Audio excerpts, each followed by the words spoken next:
What's up, guys? This is Hyce, and welcome to Office Hours for December of 2024. Let me get the other music going, because of course we had to have a wee bit of fun with that. Those who know about that song. Those who don't, it's a very fun inside joke. But anyway, good to see everybody today on this lovely middle of the in-between times between Christmas and New Year's here. Yeah, I don't know what day it is. What day is it? It's Monday. Look at that. Oh, why aren't we doing Montezuma Monday? Whatever, it's fine. Maybe we'll do it. I don't know. We're probably gonna do a New Year's stream tomorrow. I'm trying to wrestle together the 3/4 show and see if we can do a playthrough of the new Unrailed game. So stay tuned for that. And holy fucking Jesus Christ, guys, the stream's not even started yet. The stream's not even started yet, and Blackbird's just out here firing all the guns. Holy crap, guys. Okay, wow. Let me get things set up a little better here, and then we will. I'm gonna have to rev the birds up. Holy crap. Wow, guys. I don't know what to say other than thank you, as always. All right. Marching parrots, always high in my search history here.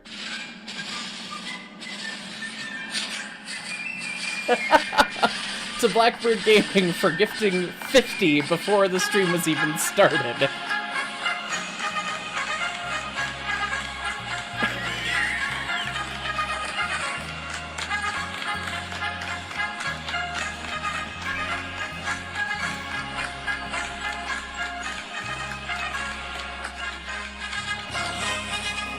Okay, I know that we need to play it multiple times, but we're going to pause and we're going to do these in order. Blackbird Gaming, engineer for 30 months. Time is fake. Time is fake. You've probably been a signal maintainer for over a year at this point. Probably close to 2 years. Shit. Time is fake. Thank you so much, Blackbird. And then, oh my word, you humans. Thank you so much, guys. From Landon Beatty, fireman for 12 months. You've made it to a year. I upgraded a few weeks back and first live stream as a fireman. Hope you had a Merry Christmas and have a Happy New Year. Thank you. It was a great Christmas. I just got back from a trip to Seattle to see family. I played a lot of the new Mario Party with my sister, and I made her my pizza, which was great. Got to see family on my dad's side, on my mom's side. Had way too much good food. I feel very fat and happy, and it was a good trip out there. And I got to jam with Hellbot. Oh, maybe we'll play a little bit of that perhaps if folks want to. Although I have to be careful what I show, because I know Tristan was a naughty boy and said some things that he shouldn't have. But I took a little bit of some videos of us in the jam room for the first time in over a year. And so if you guys are interested, we could take a look at that later. But office hours. But first, I must get through the rest of these top chats. I hope, Landon and everyone in chat, I hope you guys had wonderful holidays, whichever one you celebrate, Christmas, Hanukkah, any of that stuff. So, Pilot Pegasi, now that we're in order here. No, YouTube Mobile, be less of a problem. For Pilot Pegasi, thank you.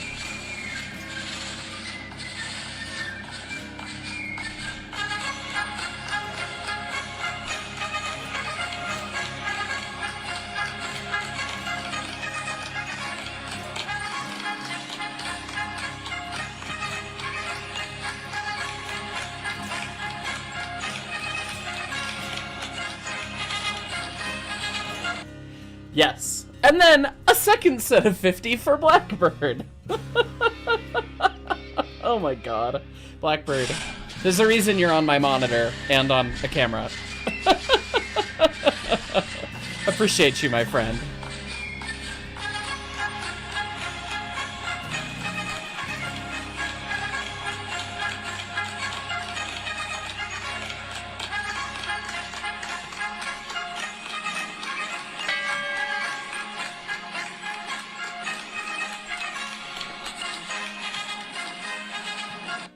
Oh my goodness. Yes, thank you so much, Pilot Pegasi, Blackbird, all the members. The chat's slowly becoming entirely green today. I promise we will get to the office hours questions at some point. Nick Porter, time doesn't work. You're the best, Mark. Thank you, Nick, for being an engineer for 22 months. Jordan Freeman, did I get anything worth showing off for Christmas? I did get something very neat that my dad gave me that was a gift from his dad, which is an itty-bitty older German train set where it's got a little 060 that's about yay big. I guess it used to run at a family business decades and decades ago, but I have not made it run. I see Blues Cruise in chat being like, what do you mean you're not going to show off this? I don't have what Blues Crew got me for Christmas on hand. It's downstairs, and unfortunately, I'm pretty sure I'm dealing with a broken little bone in my foot, so I am hobbling around like a sad human. That was a real fun trek through 2 airports, by the way, yesterday. But yes, Hyce Mom wins. Long story short. You know how we keep saying, oh, I forgot something on K37 Kitchen. Oh, shoot, I don't have this. Oh, shoot, I don't have this. Oh, shoot, I don't have this. Well, Hyce Mom paid attention. And so one of you suggested on a live stream previously that I just need a toolbox full of all the stuff to bring to K37 Kitchen. And Hyce Mom wins. So I now have a little toolbox with all the things, and they're all labeled. Everything you could possibly need, and in case you didn't know, Hyce Mom wins. So that'll be making appearances on future K37 Kitchen. Not the next 2 episodes; those are already filmed in the can because I got a sponsored series from Factor all next year, which is freaking exciting. It means that we can afford to do more cool things. But yes, Hyce Mom wins. So that was awesome. The only other thing off the top of my head is I'm wearing Meet the New headphones, very similar to the old headphones. My friend Rhett Scholl, who's a guitar YouTuber, recommended. These are the Sennheiser HD 300 Pro. Typically in the past, I've been using the 280 Pro. And these they're nicer for sure. The sound quality is a little bit more even, so it's a little bit better for mixing for you audio nerds out there than the 280s.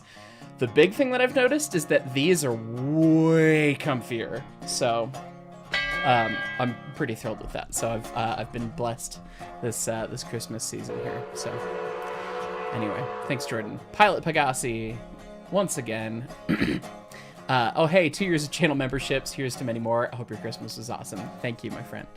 James 296, this is your daily reminder to take your Mexican K27 vitamins. Does that prevent the standard gauging? I don't know. Virtual Royal fan, we must have on boards. Yes. Love that. Standard Stone. Damn it, why'd you have to start streaming while you're still on the clock? LOL, I hope you're having a good day, Mark. Thank you, Slandered Stone. I want to spend more time with the lady friend this evening, so we're doing a little bit of an earlier stream. We'll go for a little bit, so it'll all shake out. But anyway. Nick Porter gifting 10 memberships as well. Thank you, Nick. Very much appreciate that. Oh god. Aver 2200, I hope. Fireman for 30 months. Happy holidays, Mark. I hope your Christmas is great. Also, I see something big and orange behind you that makes me very happy. Yeah, that's also a recent addition. That is technically a Christmas present. We showed it off last stream. The Jersey and Company, they all kind of banded together when Jersey found that for sale locally. It's a Williams GS4 in O scale. And they all pooled their cash together and sent it to me for Christmas, which was way too kind of them. I haven't gotten to run it yet. I gotta expand my O-scale layout around the Christmas tree at some point. So we'll get that figured out. Alligamer, the lunchbox. Yes, it is a lunchbox, very much so. Knapford Master 98. If you had 2 060s, here we go. We have an office hours question, not just holiday catch up. If you had 2 060s that were 100% identical in every single way except one connected on the main on the middle axle and other connected on the rear axle, what specific difference would that make? Also, Hyce Mom wins. The one with the main connected on the middle axle would probably do more of a side-to-side and have a little bit worse adhesion, like just the cutest little bit. Versus the one on the number 3 would do more of a shimmy like this and probably keep track a little better. That's kind of about main rod connecting. When you have like the aspect ratio of a main rod get really close to 1, i.e. it does a lot of up-downy for how much forward-backy it does, you start to get more of a side-to-side, like the locomotive's looking like this, tipping like this, which can start to pick up some of the weight off the rail. Not much. We're talking a very small amount here. They would probably perform almost identically, except it would be worse in the cab. Versus one that's further back with a longer main rod aspect ratio is going to do kind of a rotational shimmy flange to flange like this when it's working. So they're going to ride differently. The power output would probably be virtually the same. The one might be a little bit more slippery, but yeah, hard to say, hard to quantify. But good question. Arctic Grey Wolf, hello Hyce. Hope your holidays went well and wishing you a happy new year. Thank you guys. Scale Model Apprenticeship. Thanks for getting me through the fall semester. I'm happy to help, and hopefully we can get you through the spring semester as well. Bayfish91, Happy Christmas and Merry New Year. How British of you. Thank you. Uncle Sean, you have a question regarding narrow gauge rolling stock and locomotives. Roughly how much narrow gauge rolling stock and locomotives were made for narrow gauge, and how many of it was standard gauge equipment on narrow gauge trucks, wheels, bogies, etc.? That is a fantastic question that I could not possibly answer offhand off the top of my head. There's a lot of neat pieces to it, and I want to unpack it a little bit. Because a lot of stuff, gauge was such a loosey-goosey thing in the early days. There's a lot of stuff out there that was standard gauge on narrow gauge trucks. You saw the EBT do it with transfer trucks. You saw the Rio Grande do it. One of our Rio Grande business cars, the B8, we have a picture of it on standard gauge trucks. So it was built as a narrow gauge car, but they swapped the trucks out and ran it on standard gauge as well. And then you've got the locomotives that got converted gauge-wise, like the Class 70s, from a 3-foot gauge to a standard gauge and then back to 3-foot gauge again. My guess is that locomotive-wise, more of it would have been bespoke made for narrow gauge originally than otherwise. There are certain things that are funny, like if you think of a narrow gauge Heisler, a lot of those were basically a standard gauge locomotive, same with a Shea on narrow gauge trucks, essentially. Friend of the channel, Nick Hovey, has been teaching me about a railroad that was local to him that was 3-foot gauge that doesn't exist anymore. The Tionesta Valley. Which doesn't exist anymore? The Tionesta Valley. Yeah, it hasn't existed for a while. It's been. Oh, I thought you said all 3-foot gauge doesn't exist anymore. Oh no, yeah, all 3-foot gauge doesn't exist. I don't have. This YouTube real. Channel's all fake. It's all AI generated. Yeah. Anyway, Nick has been showing me. Welcome, Jersey and Antio, by the way. Here's one of the Tionesta Valley Heislers, which is freaking dope. Northwest Pennsylvania Railroad. Those 3-foot gauge. Oh. And it's literally a standard gauge Heisler that has outside frame trucks. I have drawings for this engine. They're so freaking cool. So it's like it's a standard gauge thing on narrow gauge trucks, basically. So you do have that. Yeah, I've got that. I've got the Heisler Bible sitting around, and it has the drawings for this engine in it. Oh, you should post them in a place. I should post because I think these would be kick-ass for cool things. As hell. I had no idea that they had outside frame Heislers like these, and once I learned about them, it's like, that's so fucking cool. Shades are kind of the same thing, and then train cars themselves, you do end up having a lot of that transfer between standard gauge and narrow gauge trucks. My guess, I mean, you guys are more into the history side of things than I am. My guess was that most things probably would have been bespoke built for narrow gauge. But there were things that, of course, popped around, so, yeah. I don't know if you guys have any other thoughts on it, but... There's the East Broadtop doing the whole... We talked about the transfer truck, yep. Been there, check box, yep. So... I mean, I would imagine that the reason for regaging it was probably cheaper to buy secondhand and regauge than buy a brand new locomotive. Yeah, that and Heislers were kind of modular. Right. So, I mean, look at West Side 3. Same thing. Right. Climaxes were as well. Yeah, there's- any of the there's at geared least steam is two. kind of like that. That's why the West Side Except for Shays are so Shays. freaking tall. No, the West Side Shays are still a standard gauge design tossed Yeah, on but you 3-foot can't- gauge trucks. So I don't think you can swap trucks on those as easily. no, you would not be able to easily swap the trucks because they did have to basically make the design a little bit more bespoke. But if I but understand they're the way all that like interchangeable that parts. Daniel has explained to me, that they're set up in that way, and that's why they're so tall, is basically it's still basically a standard gauge locomotive, except for the way that they converted it. Well, not converted it, but set it up to run narrow gauge in the offset. Oh, you said the crankshaft. thing. I did. Some things were converted. The converted only makes me mad about the K37s, but anyway. I'm pretty sure that the Tamalpais, and I'm gonna summon him, I know. Uh-oh. I'm pretty sure that the Tamalpais shays were converted from narrow gauge because they had the canted out cylinders. Oh yeah, that would do it. That was at least a theory. That would be a possibility. But great question, and thanks for the cash, Uncle Sean. Appreciate you. I got to keep going before these top chats disappear. I am doing the Corey Gibson 2 chat setup though. So anyway, Celestial Caboose, 4 months. Glad you liked the out of contextness. If you haven't seen Celestial Caboose's edit of my stuff, I was dying laughing when I saw that posted in the Discord. That was so fucking funny. Because it's one thing to go through and make a shit posty YouTube poop like that one guy whose name is escaping me made, which are very funny.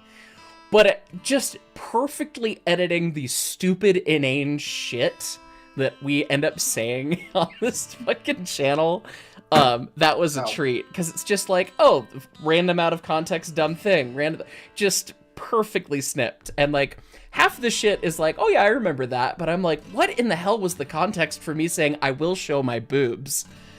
I don't fucking remember.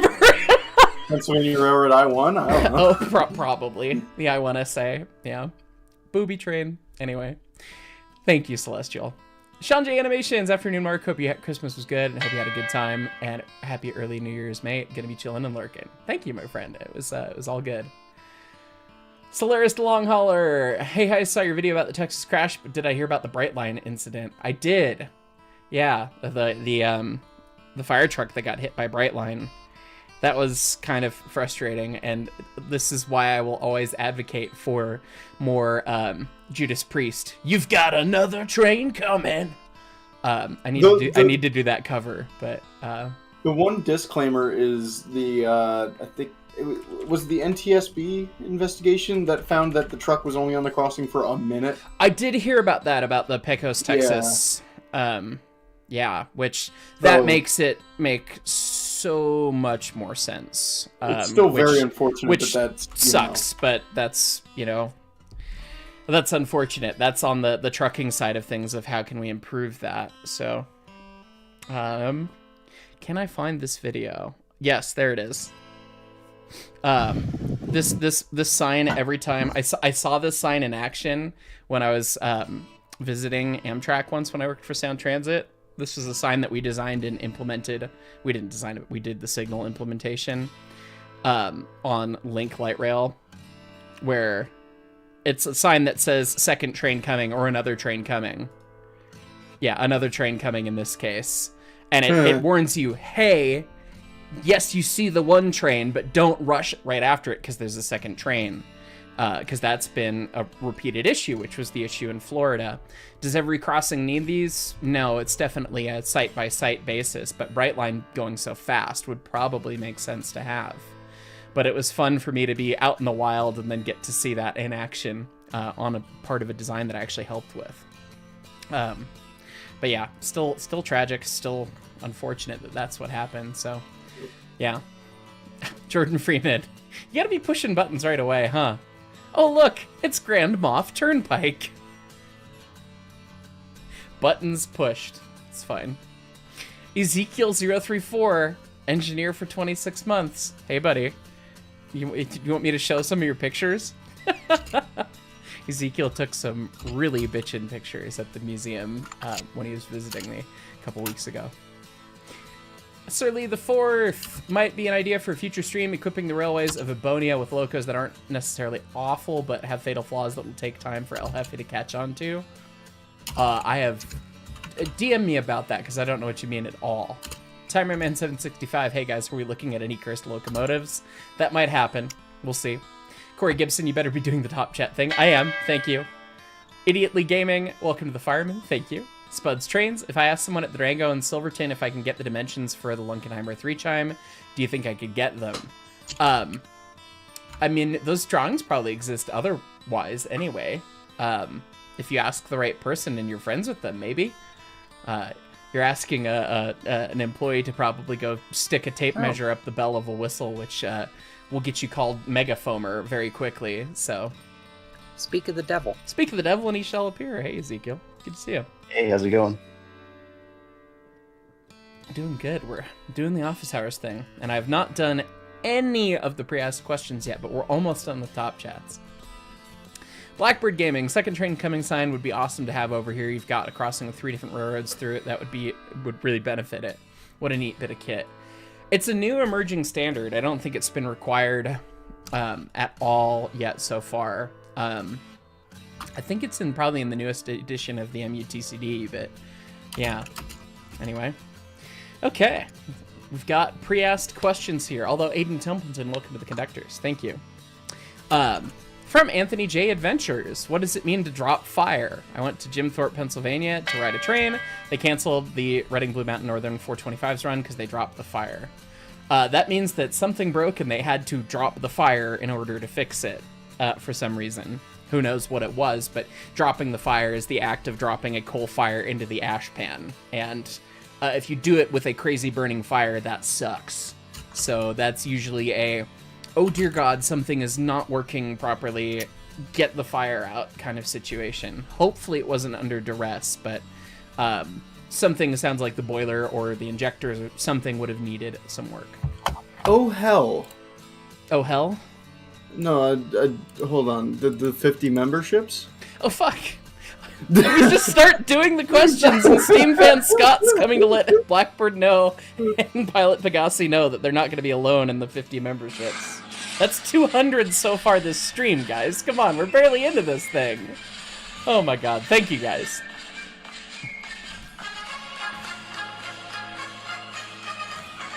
The chat's going to be all green by the end of the stream, I swear.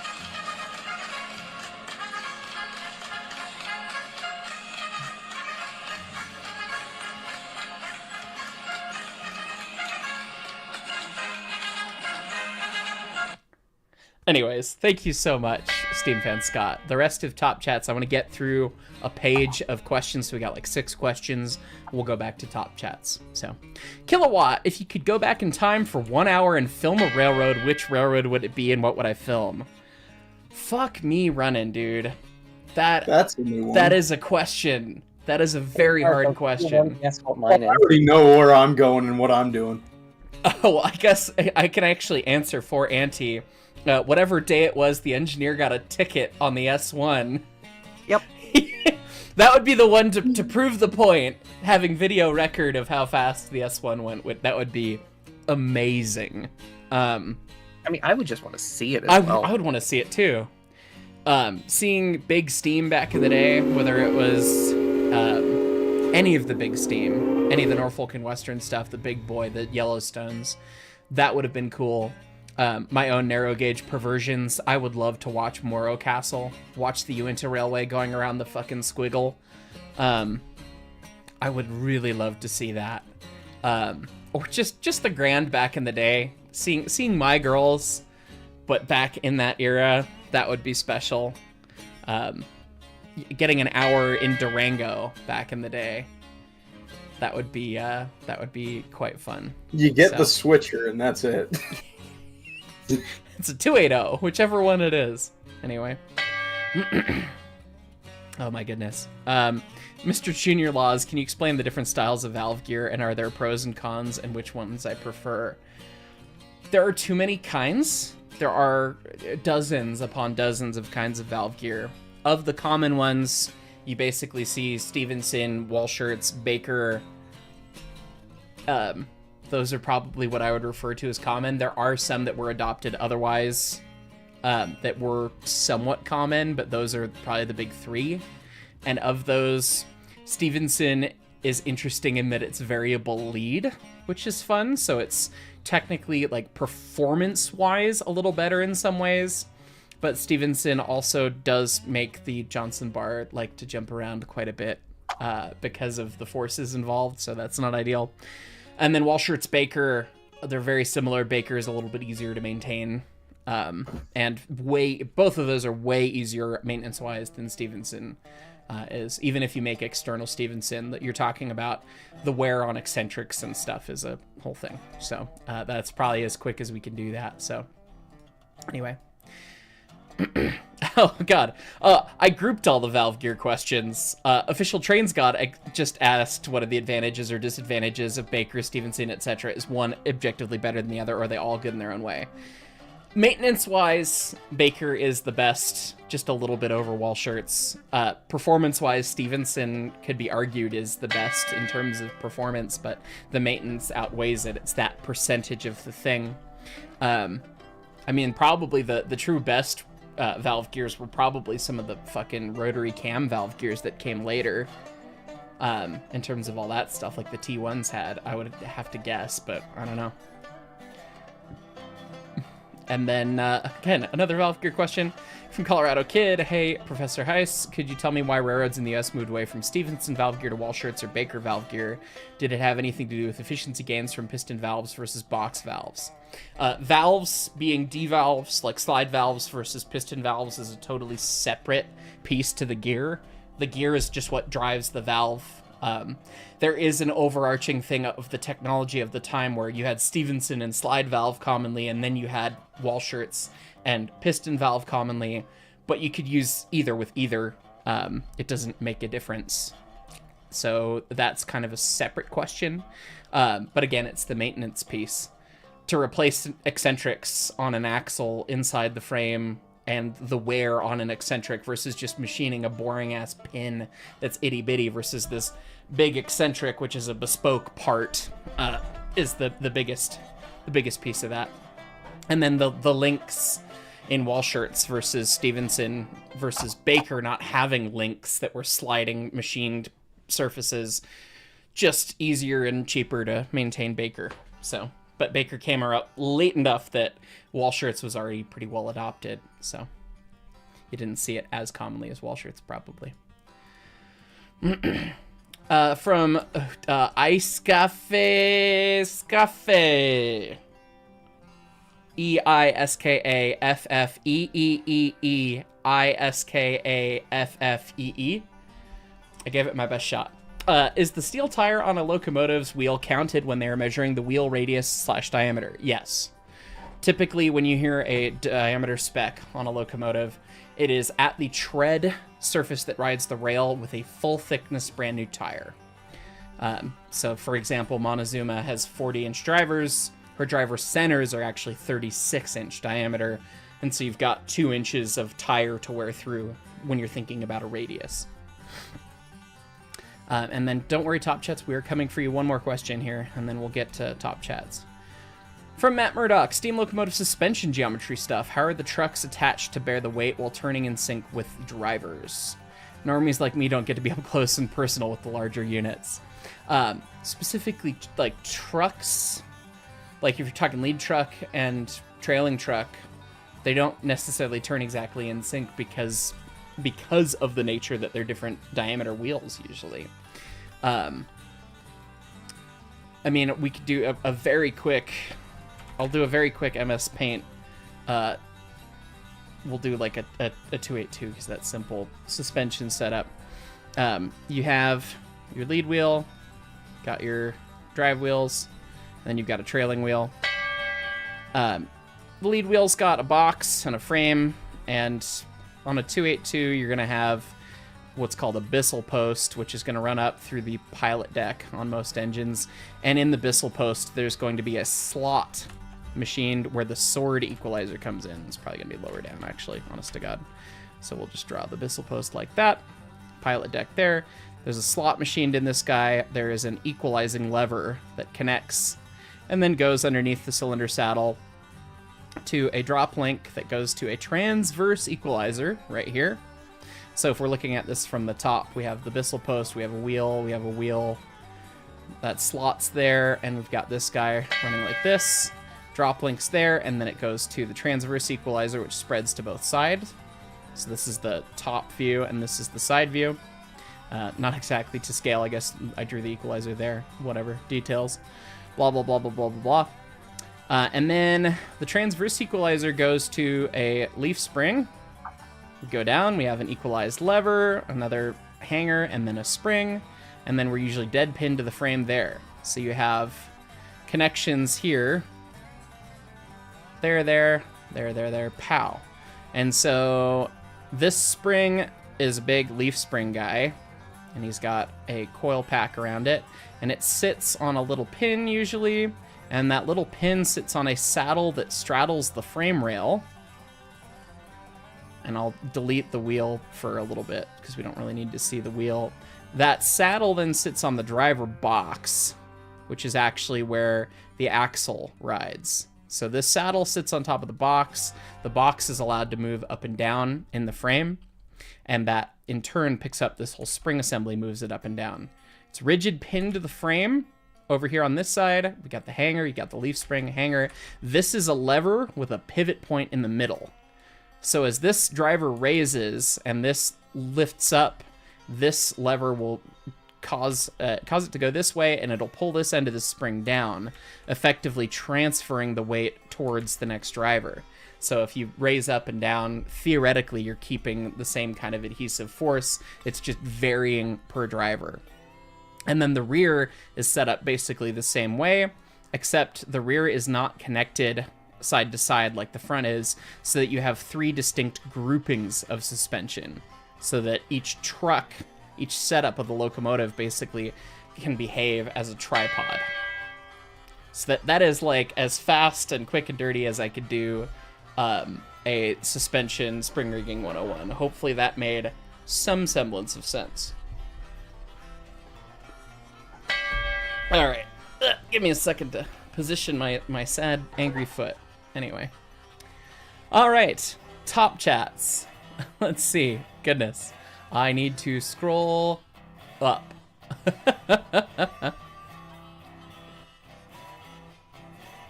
Okay, we last got Steam Fan Scott. Hyce for 1405, fireman for 30 months. Hey, Hyce.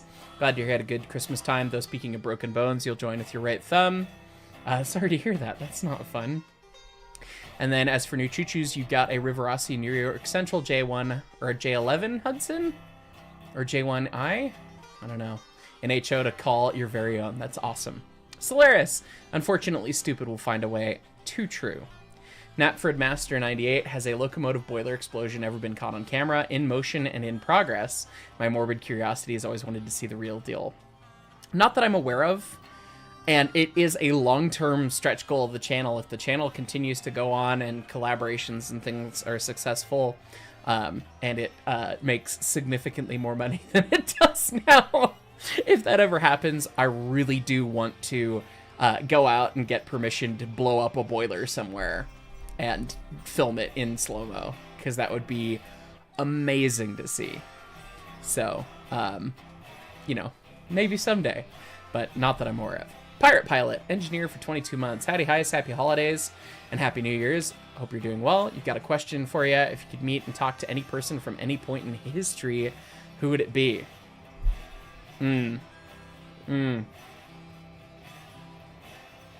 person in history. Damn. That is a deep, deep, deep question. This is one of my favorite icebreaker questions because you can tell a lot about a person by who they pick. Right. I mean, I want to give like a train answer for the sake of being on brand, but at the same time, there's so many fascinating figures from history that would be amazing to just talk to too. I mean, personally, the first thing that popped into my head is I would love to talk to my great-great-great-grandfather, Mr. Edward Huber, who founded the Huber Manufacturing Company and the Marion Steam Shovel Company, and just talk engineering. I think that would be fascinating and interesting, and very personal for me. It'd be very interesting to talk to any of the founding fathers of the U.S., any of those kinds of world figures. Very hard to choose. Very hard to choose. Of course, and then any of the railroad figures from the Grand or something like that, or the RGS, and just hear about it firsthand, what it would have been like. That would have been fascinating. If I had to pick one, though, God, that's damn near impossible. I'd probably pick my great-great-great-granddad, I guess. It was the first thing that popped in my head, so it'd be fun. Pokerface Productions, shut up and take my money for December dev. Thank you, my friend. Redline Overload Productions. Hey, Hyce, will we see an SN3 roster video in 2025? Would like to see all your SN3 models, as well as an O-scale running session. Cheers to you. I wanted to do a O-scale video for Christmas Day itself, because I've got a little layout set up around the Christmas tree, and I want to do a video with my big stupid. But right before Christmas, right before flying back to Seattle, was so freaking busy on my end, it just did not work. But spoilers, here's the little layout, which I edited so that I could run the big boy. And the Christmas tree is basically the size of the big boy in O-scale. Which we're talking about model trains now? Hilarious. Yes, we are. But I want to set up some more track with 072 curves, and I'll probably still film a video. It'll probably be post-New Year's it comes out, which hopefully people won't mind Christmas content in the first week of January, but shrug. As far as SN3 roster, maybe when I get my Uinta articulated. I've seen some people have gotten theirs. I've not gotten mine yet. I gotta bug my buddy Jimmy Booth. Let me see if I can find anything on the book face of that. Oh look, I've got more DMs from Ed Dickens. That's funny. Ed's fun. Let's see. I know I've seen video of one running, but yeah, I'm probably not going to be able to find it. Oh, well. Yeah, people are taking receivership of their SN3 2662s, and I really want mine, but I've been patiently waiting a couple years already, so. Anyway. KFC Gaming, PS5 or Xbox X or S or PC, love your video. I didn't realize there were that many Xboxes now. Is that how out of touch I am? Probably. Just say PC and just be done with it. PC, and I also like the Nintendo Switch, but that's a very different kind of gaming. Modius, the lizard head bullshit on the RGS would be fun to watch. Yeah, you'd need more than an hour, though. You'd need several days. Nintendo 64 got to ride the Conway Scenic Railroad here in NH this weekend. Winter is the first time passengers have run through Crawford Notch in winter in 60-plus years. That's awesome. That must have been fun. Jordan Freeman, idea for store merch, ES&D 30-ounce tumbler mug. I will pass it on to the merch man. Ezekiel034. Hey, buddy. If you find the time since you ask, you may show the photos from the museum if you like. All right. We'll brag about Ezekiel's crazy camera at some point when we've got a break in the top chats. Jackson Wages, a wild Jackson appears. Hello, friend. Pokerface Productions. Oh, you forgot to ask. You're planning to volunteer at the Western Maryland if you can. I was wondering if you would recommend a brand for boots/footwear. I don't have any loyalty to any brand of steel toes myself. I would recommend a steel toe, not just a safety toe, in railroad applications. Like, make sure you've got that. They're a little heavy, but I think, honest to God, that's what you need. Make sure it's got a tall, actual lace-up portion that's about 6 inches high at least. Don't get any of those kind of like steel-toed shoes kind of situations. You're going to want the ankle support. And a defined heel is definitely necessary. So I usually recommend a logger style for any railroad applications. As far as brands, I've had Justin's and Chippewas before because BNSF got them for free because they're both Uncle Warren's companies, Mr. Buffet. So, and they were kind of whatever. I didn't really care for them. They were fine. I've never had Red Wings. I've never had Whites, which are the fancy pants ones. I had Golden Retrievers, which were fine, and they lasted a little bit. My current pair of boots is a pair from the Carolina Boot Company, and I got them from Sound Transit, so I've had them for 4 years now, and they were the longest break-in period I've ever had with a pair of boots. but they are still doing pretty well. So the Carolinas are definitely the ones that I like so far, but I definitely don't have a bias. I know lots of people like Red Wings and stuff, but never had them. So Godspeed. Try out and see what works for your feet. My feet are dumb and gigantic, so I have to deal with it. Roadline Overload Productions. Did any of Hyce's coworkers at the CRM, BNSF, or Sound Transit play pranks on Hyce, or has Hyce played pranks on his coworkers? Hyce be silly. Direct, like an actual bespoke direct prank? I don't think so. Definitely not at Sound Transit. Sound Transit was very, very like polished, posh kind of modern corporate in many ways, and so that was kind of not there. BNSF, I heard about stuff that I didn't take part in, that I would have gladly joined in and been guilty of doing had I been a part of it. I found out from my night shift guys that they used to do office chair races through the shop while I was on duty, and they knew I would be somewhere else, so they're like, okay. And I'm just like, damn it, guys, had you done this in front of me, I would have joined in. And then I would have been like, nobody tell anyone ever. Corporate would have not liked that at all. But, I'm always down for shenanigans. I can't think of any direct pranks like that. I'm sure that there's been something, but nothing that comes to mind. Chase Bellerin, conductor for 20 months. Happy New Year, Birdman. Hope you had a lovely holidays. Looking forward to another year's silly train shenanigans. Me too. Very excited. Let's see. A person 723. Hey, Hyce, have you seen the channel on YouTube that's restoring a 2-foot gauge Davenport 040? Another channel that just bought a standard gauge Vulcan 040. I've seen those thumbnails. I haven't had a chance to watch them. I've been basically back with family in Seattle for the past week, and so those came out while I was there, and I did not really have any YouTube watch time. Not that I normally do, but I have not taken a peek at those yet. Southern Pacific AC9, you got a 77 Ford project truck for Christmas with badass suspension. If you die out in the desert driving like a maniac, you get my trains now. Thank you, my friend. That sounds like a kick-ass Christmas present. Awesome. Solaris, so when are you and Lori gonna meet? I don't know.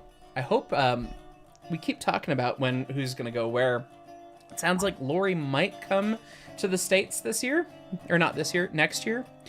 So I'm hopeful that that'll work out. I think my international travel is going to be focused on Australia and then probably Germany and Poland next year. So I don't think I'm gonna be able to hit the UK for my own sanity next year, but I really do want to get to the UK. So, yeah. Dear Mass Cannon Engineer for 20 months. Hey, Hyce, what is my opinion on G-scale model trains? I know they aren't the most popular, and the trains and cars modeled are few and far between, but they also allow for a good amount of detail in your opinion. They very much do. G-scale's cool if you want standard gauge stuff. I have 3 pieces of FN3 rolling stock, which I was going to abuse for a Polar Express video, but my order never showed up. But now I do have on loan a battery to operate my C19. So if the weather cools down enough to freeze water somewhere within, an hour's drive or 2 from me, I might still make that Polar video. And then, hey, look, it's January. I'm still doing Polar Express content. Hey, I'm bad at planning. Hi. Hi, I have executive dysfunction. What's your name? Anyway. 94 Chevy. Howdy, howdy. Hope you had a great Christmas. And I see the 4012 has survived being 4005. It has.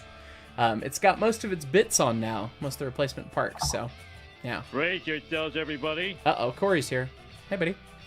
Blackbird Gaming, how long has the Williams Brass 4449 been in the background? You just noticed it now. Nice piece. Approximately 2 weeks. Jersey and the gang. Jersey, you found it locally for sale in New Jersey, right? Yeah, I did. And he organized getting everyone to toss in some cash, and they bought it for me for Christmas because they're the best humans. So yeah, I haven't run it yet, but I'm gonna build out the layout some more, and we'll film a video, and I'll run the 49 and the big boy, and it's gonna be fun. But they're like, you have to answer, like, you have to turn your camera on and open this package for us, and I was like, huh? And There's then a 20-odd minute video. There is a 20-odd minute video. It's of me Discord embeddable. Maybe I should post it. unboxing it. Yeah, you can post it in the for members if you want. Yeah, I've been thinking about it. It came with orders, which I still have on my desk. For extra 40 for 49 West. I have the digital versions that I can send to you. Yes, which was very funny. Merry Christmas, Shitter's Full. Funny. It's great. People too freaking kind. So I literally told Druzy once I got the big boy, I was like, all I need to know scale from now is a 40 for 49. And so Jersey said bet, and all the friends jumped in with him. So I very much appreciate you guys. Here's the first one. Okay. We'll pull this up once I get through top chats here. Yeah. Your local historian upgrading to fireman. Thank you. Mike Hance.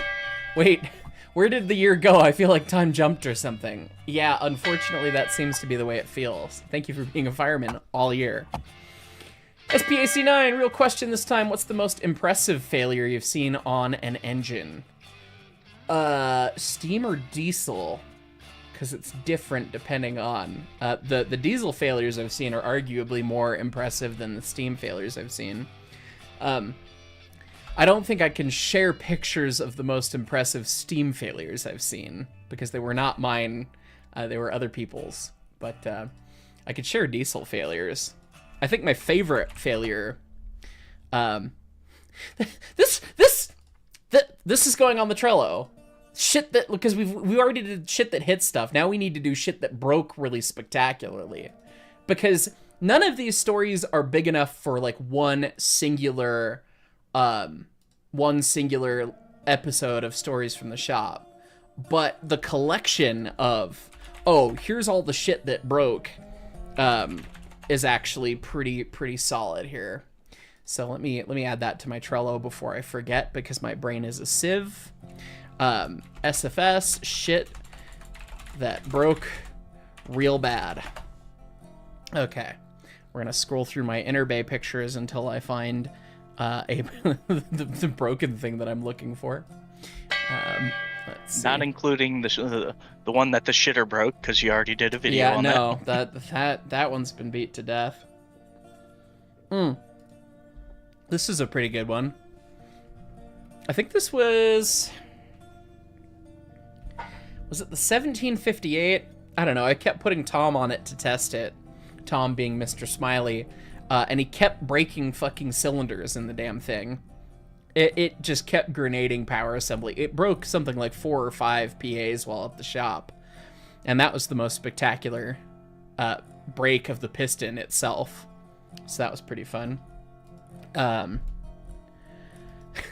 This is another one that it broke. You could see the rest of the piston is embedded into the fucking head, because those are the exhaust valves. Did those things go It to was space? the 1758! Christ on a bike! Why do I remember this shit? Oh, Jesus. Anyway. I don't know what all potentially confidential shit I have in here, so I won't show all of my pictures. This was a fun one of, hey look, I dropped a bolt into the pipe that led to the water pump, and now we need to change the water pump again. Oops. That was a fun one. Or is that an oil pump? That might be. No, that's an oil pump. Yeah. Nice job, pipe fitters. Happens to everybody. This is one of my favorite things, because I always sent these to my material science professor. Because this is like almost a textbook example of torsional failure of steel.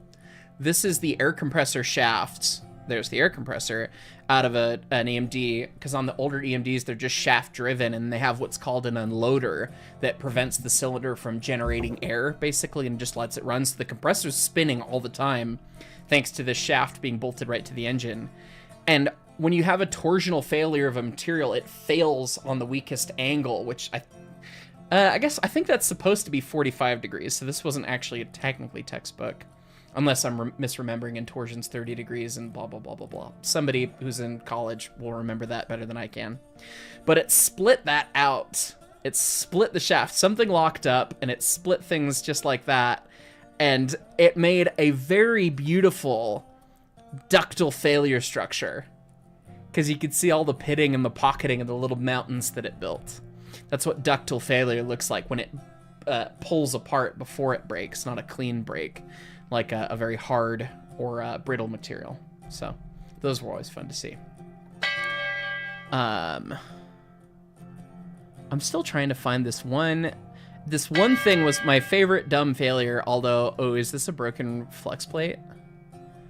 No. Broken flex plates were always interesting.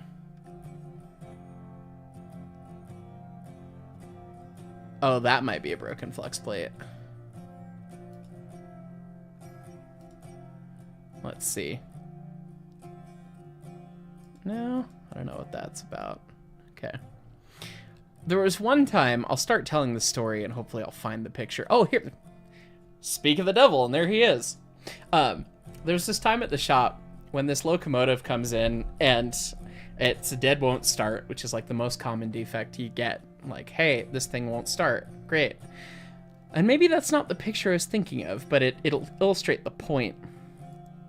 Or maybe I didn't take a picture of the funniness that it was. But anyway, the locomotive wouldn't start, so they go and try and jump it, and it won't crank, and it won't do things. And so they bring it up in the roundhouse rather than jump packing it on the service track trying to get it to work. And so they go, and they're starting to bar it over, trying to figure out if something's wrong, and it'll only bar over between a couple positions. So they're trying to spin the crank on the engine, and it gets to a certain point, locks up, gets to a certain point, locks up, and it's like, okay, so what's broken about it? Like, why won't it do this? And they looked at it on day shift, second shift, day shift, second shift for like a couple days. No one can figure it out. Why is it broken? Why is it broken? I come in on my Monday, I get told about it, and everyone's like, it's a demon locomotive. Something's totally fucked up with it. You know, don't bother staffing it. And this is when I had one of the best fucking machinists on third shift. One of the best employees we had. Coolest, nice dude. Fucking hardworking dude. One of the best people. One of my favorite guys that I loved. Well, I'll just call him Flickner, because that was his last name. But anyone from Inter Bay can know that now. He was genuinely one of the best fucking machinists I ever had, and he was on thirds for a time, and I loved when we had him on thirds, because it was just like, guess what? Day shift ain't getting shit done. And I found out actually recently through Reddit, from a Reddit comment, somebody replied to me being like, oh, you worked at Inter Bay? I heard about from another coworker at Kansas City that they had a drinking game for after work on whether or not your shop would release anything on day shift. And I'm like, wow, that's how fucking bad we were, huh? That the shop in Kansas City is making up games about whether or not we'll release anything on days? Christ. And so having Dave on third shift, he just fucking, it just meant we got shit done. And so he got whatever he was done with, like, instantly, like, within the first hour. He comes up to the office like, let's do something else. Come on, what you got? What you got? And I was like, well, hey, we could go take a look at this thing. Like, apparently it's this demon locomotive that day shift and second shift couldn't figure out for a couple days. You know, let's go take a look at it. And we look around and we're looking, you know, I flagged up on it too because I was interested in seeing what I could see. And nothing had been taken apart in the rear end. And we came around, and I don't have a picture of the other side, but Dave finds it, and he brings me over and he goes, hey, check this out, boss. I go, okay. And we get back to the air compressor, and the other side of the air compressor was rainbow colored. It's like, huh, you think that got real hot? And so he pulls the inspection cover, and out comes the connecting rods and the bearings from the air compressor. It totally shit itself, ruined everything in the air compressor. And for 2 freaking days in second shift hadn't thought to check the thing that was attached to the engine. And looking at it in like 4 seconds, we figured it out. It was so freaking funny. It's just like, really? Really, guys? You couldn't figure this out? The rainbow air compressor didn't give it away? I guess I didn't take a picture of that, the actual rainbow compressor itself, but yeah. Spat while it squeezed the guts out. And then this, I was gonna say, I knew I had a picture of a broken flex plate, which is the connection between the main alt and the engine itself. So, yeah, that's a sad time. That means that engine spinny and alternator don't spinny. Another Dead won't start with a gigantic problem. Oops. But great question. Yes. I think I owe several other top chance people. But you got me monologuing, AC9. Nabford Master 98, talk to the ice rinks in your area. Ice 24/7, weather be damned. That's true. I could ask an ice rink if I could run my model train on their ice rink and film it. They do exist, so. Modius, you should visit Norway for our wacky gauges of standard 3-foot 6-inch and 750 millimeter, which is 2-foot 5.5. Sometime I'd love to go to Norway. I've never been to Norway, and I know that I've got a good channel member, Emil, who always talks to me about going to Sweden. So maybe we'll do a Scandinavian trip one of these days. Your local historian, thanks for the $10, but you retracted your message. Shrug. Aiden Templeton, if you do Australia, check out the Tilt trains in Queensland. They're the fastest regular service narrow gauge trains in the world. You rode on one Friday, Saturday, and it recorded speeds up to 170 kilometers an hour, 106 miles an hour. Holy shit. That's kick-ass. Yeah.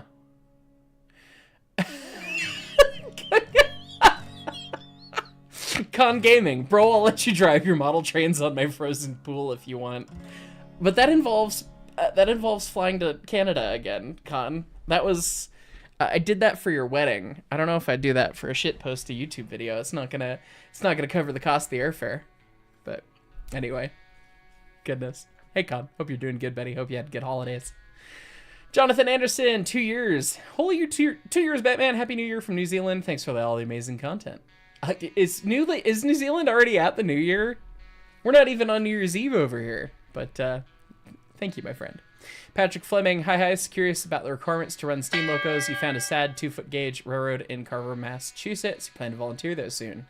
Varies per location. That's a video that I've been meaning to do. How do you get to run a steam train? And the answer is, it depends. John Kissinger, time is fake. Yes, it is. 94 Chevy, what happened to the Pistons? 3,000 RPM or what? I think they must have been just had enough wear or something, and then partner sets were KOing each other, because the EMD power has a fork and a blade rod, and the blade's on the right side of the engine because you cut meat with your right hand, mnemonic devices, and they come together to meet on one bearing. So if you break the one on the one side, it usually KOs its friend on the other side. So yeah, it was probably a little bit of that and defects that the Pistons were just done from. Shrug. Yeah. Your local historian, who's the most influential artist to your style of music? That is a great question, because my music is all over the fucking place. And I don't really write like any of my influences exactly. Malcolm or Angus Young, that's who you sound like the most. Well, in terms of my guitar playing, yeah, but that's not my writing. I know chords that have more than 2 notes in them. I love AC/DC. Angus is definitely, absolutely my inspiration as a lead player. The best compliment I ever got was at Hellbot. We were playing a show and somebody comes up to me and he's like, dude, you're like Angus Young if he went to jazz school. And I was like, yeah, it's exactly what I want to hear. For songs themselves, I mean, I've played jazz forever on drums, and so there's elements of jazz bits and big band stuff that helps with some of the weird finer points. And then, I mean, I've listened to way too much Led Zeppelin in my time, and that's probably where the biggest stylistic things come from. So, yeah. So I guess Led Zeppelin would probably be my answer in terms of my style overall, in terms of the way I write. But you draw from everywhere. You draw from everything you're inspired by, which is why my soundtrack stuff is so all over the place. Cruise Master Does Games, engineer 22 months. You finally made it! You made it! Yay! Thanks, friend. I'm going to do Dave's fine scales question, and then I'm going to have to go run and use the restroom, I think, and then it'll be Jersey's lightning round. No. Prepare thyself. Oh, God. Happy Monday, Mark. You're detailing out your FN3 Bachmann Connie C25 with Baker gear. Kick-ass. Could you make any other recommendations to make the model more prototypical? You're currently moving the headlight, adding grabs, and the number plate. If you had a Bachmann Connie that you're making into a C25. Throw the whole damn thing out and start over. Just about. The C25 is a weird one. There was only the one DNRGW 375, and it underwent lots of weird stuff. I mean, you're probably going to need the cross-compound pump. Although it might have had single stages early, maybe. I don't know. 375's cool. It's a bummer it didn't get saved. Oh yeah, there's a picture of it with single stages. Is there? Second row. All the way over to the left. Oh god, that was when it had the Extendo Crazy Cab with 3 fucking windows. Yep. And the Crazy Extendo smoke box. That was early for that choo-choo. Weird look. That would have been more like what it was like when they got it. Whereas this is more modernized. There's lots of details you could glean from it, but yeah, you're just gonna have to check pictures and figure it out from there, my friend. Anyway, Jersey's lightning round beginning. Uh-oh. I'm gonna go pee. I'll be right back. Alright, hit me. At Jersey, how did 191 get into the CRM? I know there was some chicanery with a logging railroad involved there, and I think they traded something for it. Jersey, what do you think of the G&D 410O model? I helped with it. Well, I didn't help model it, but I was one of the testers for it. And G&D in general, I love the Gorian defeated. I think they were asking about the physical model, not the one in Ray. Oh! The 34 is a very interesting kit bash because it uses... Sorry, I've been getting so many questions about the model one. It uses a Redding 280 boiler. Oh, they were asking about both. Oh, both. Oh, no, I mean, Redding 280. It's a very cool kit bash. Does Jersey do O scale or semi-scale or both? I do O semi-scale and scale and HO and HON3 and N. Yeah. Favorite Berkshire? Good question. One of the Erie Berks. Hey Jersey, between the narrow gauge, favorite narrow gauge railroad geographically between the Grand and the EBT? Between the Grand and the East Broad Top? Like geographically between those two, Waynesburg and Washington. Hey Jersey, favorite way to eat potatoes? Oh, that's a good question. I mean, I like baked potatoes, like in tinfoil. I also love mashed potatoes. Jersey, why do you hate the C&O K4s? I don't hate them, I just think there's too many of them. Hey, at Jersey, P.O. Box when? If there's demand for a P.O. box, I will open a P.O. box. It's sold. Done. Jersey, do you like British engines? Yes, I do. Some of them. Jersey, when is East Broad Top 11? When I get the money to do it. Hey, State of New Jersey. DSGDDR updated is 9,000. I should do that. I should do another stream. Maybe we can do one more. Jersey, favorite fuck shit from the Rainbow era. I love when it was just like wildly different sets of cars and a complete mismatched set of like F units. Favorite piece of EBT rolling stock or a locomotive that isn't 11? 14 and 15 have got to be my runner-up in terms of locomotives. Piece of rolling stock, I've always loved the hoppers that they modified to be covered hoppers. What is my favorite train? Central Road in New Jersey, 833. Jersey, have you touched grass recently? Yes. At Jersey, am I still alive? How are you still alive? Touching grass is overrated. Jersey, what's the airspeed velocity of an unladen swallow? What do you mean? North African or European swallow? The king must know these things. Do you like the SLS F1500s, like the 482s? Yeah, I like those. Southern Railway 154. Oh, I think that's one of the oldest surviving Southern engines other than Maud. Hey, South New York, how's it going? Get the fuck out. Don't you ever call us South New York. There's something about, but you have it. Can you tell Hyce to visit the Molly Railway in Northern Germany? Visit the Molly Railway in Northern Germany. Okay. Do I have a favorite broad gauge locomotive? The Australian Hudsons. The broad gauge Australian Hudsons. Those things are awesome. Oh, the Molly Railway would be dope to go visit. I'd love to do that. Is your Would you rather? Someone finally asked the question. Would I rather have unlimited bacon but no games, or games? Unlimited games, but no games.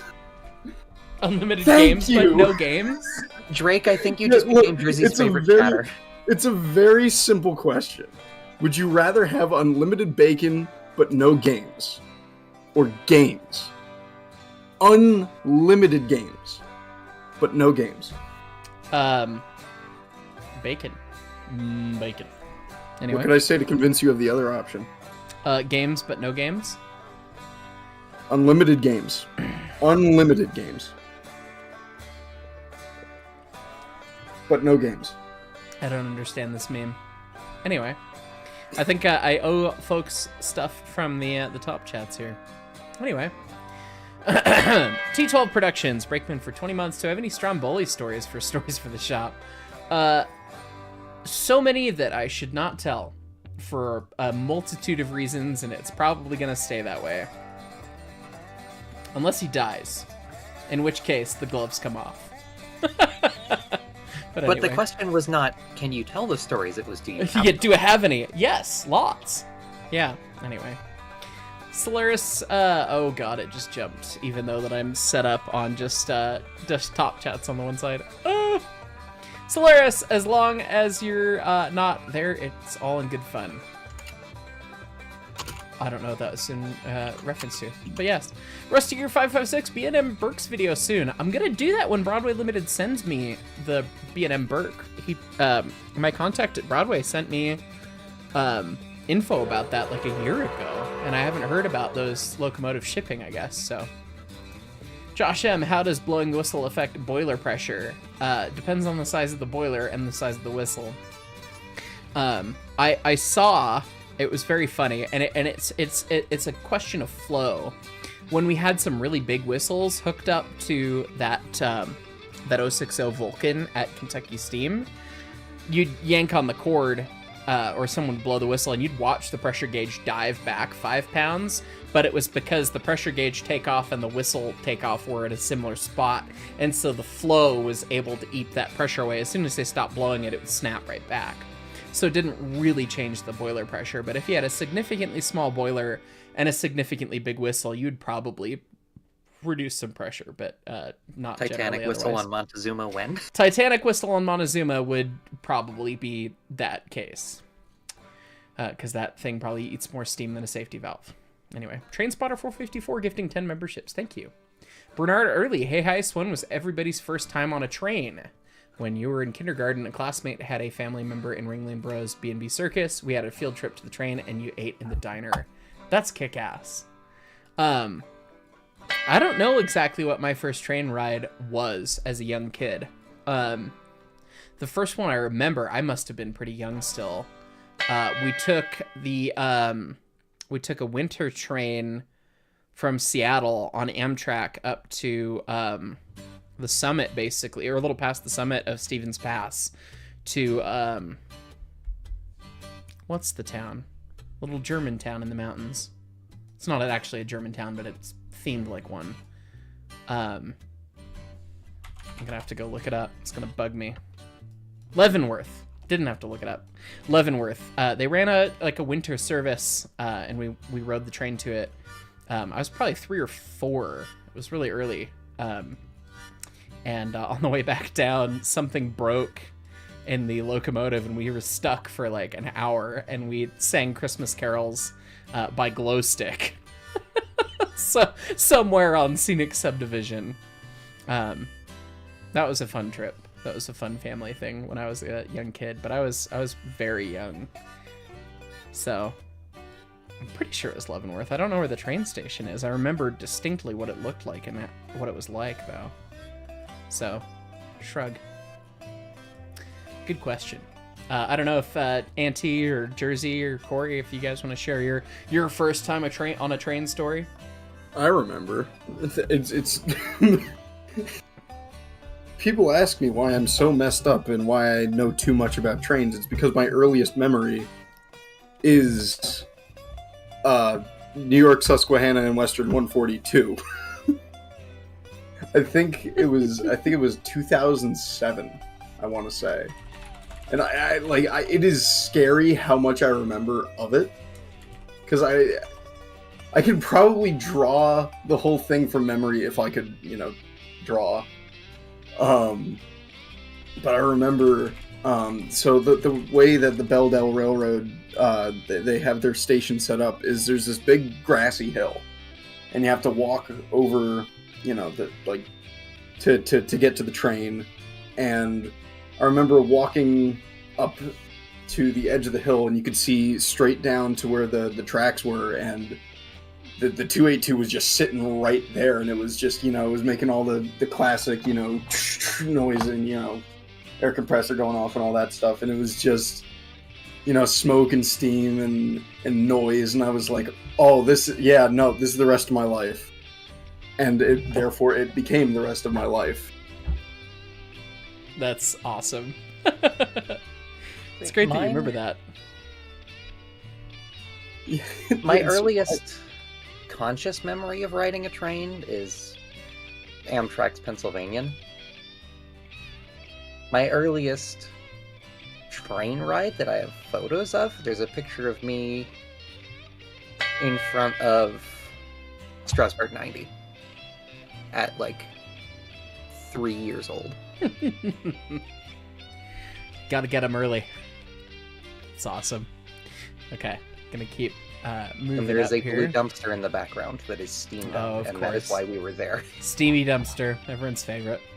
John Kissinger playing a catch up on 2X. You're a bit behind, but Baltimore has had the second train coming on the Troy line downtown for at least 6 years, probably longer. That's awesome. Good to know. Court Guitar, hello, my friend. 2 years already? As you say, time is fake. Cheers to 25. Thank you, my friend. 94 Chevy. By the way, my favorite blue dumpster is coming to Train Sim World 5, courtesy of Mattel. Can I take another bathroom break to go throw up? Anyway. Joshua Brown, you haven't been able to volunteer at the museum to do work and promotions and stuff. Hope everything's been good for you guys. Many blessings and have a happy new year all. Thank you, my friend. Definitely understand the lack of time, and thanks for gifting a membership as well. Solaris, that's when something blows up. Yes. ZVK Studios 18, 20 months, 4 months to 2 years. You're almost there, my friend. Dramatic Animorph Gecko 2, engineer for 21 months. Hi, Hyce, hope you had a good Christmas, as well as got some much needed rest and spent time with family and friends. Thanks for all you've done, the community. Keep up the amazing work. Thank you. It was a great, restful time in Seattle. There was a day where I woke up at noon and I laid in bed and scrolled on my phone staring at random bullshit memes for 4 hours. And it was incredible. I never, do nothing, and, it's always when I go home. I go stay at my dad's house, and there's always at least one day where it's just, brain off, doing fucking nothing, and it was very nice. And I will always cherish all the time I got to spend with my sister. We rewatched the 1993 Super Mario Brothers movie, which is, chef's kiss, a core memory. Mario, Luigi Mario. Anyway, Southern Pacific AC9, when you're but a young fuck, your grandpa was able to take you to the UP Yard in Tucson when 844 was in town. That was the point of no return. That tracks. Pilot Pegasi, is that a hammered dulcimer? Your wife must know who's playing it. Wings and Strings. Spoilers, if you're on Spotify, I made a new playlist thanks to me having a second album out and Burnham and Run having an album out. It's called Hyce Be Streamin'. And I'm just playing from that. It's got Hyce Volume 2, the soundtrack from Railroads Online, and then Century of Steam Part 1 on it. So this is the tune Over the Waterfall, which is 99% Wings and Strings. I played the bass, and I mixed it. That's it. And I mastered it, too. But yeah. Wings on Hammered Dulcimer is insane. If we pull it up. They need to string it up again and get it tuned again.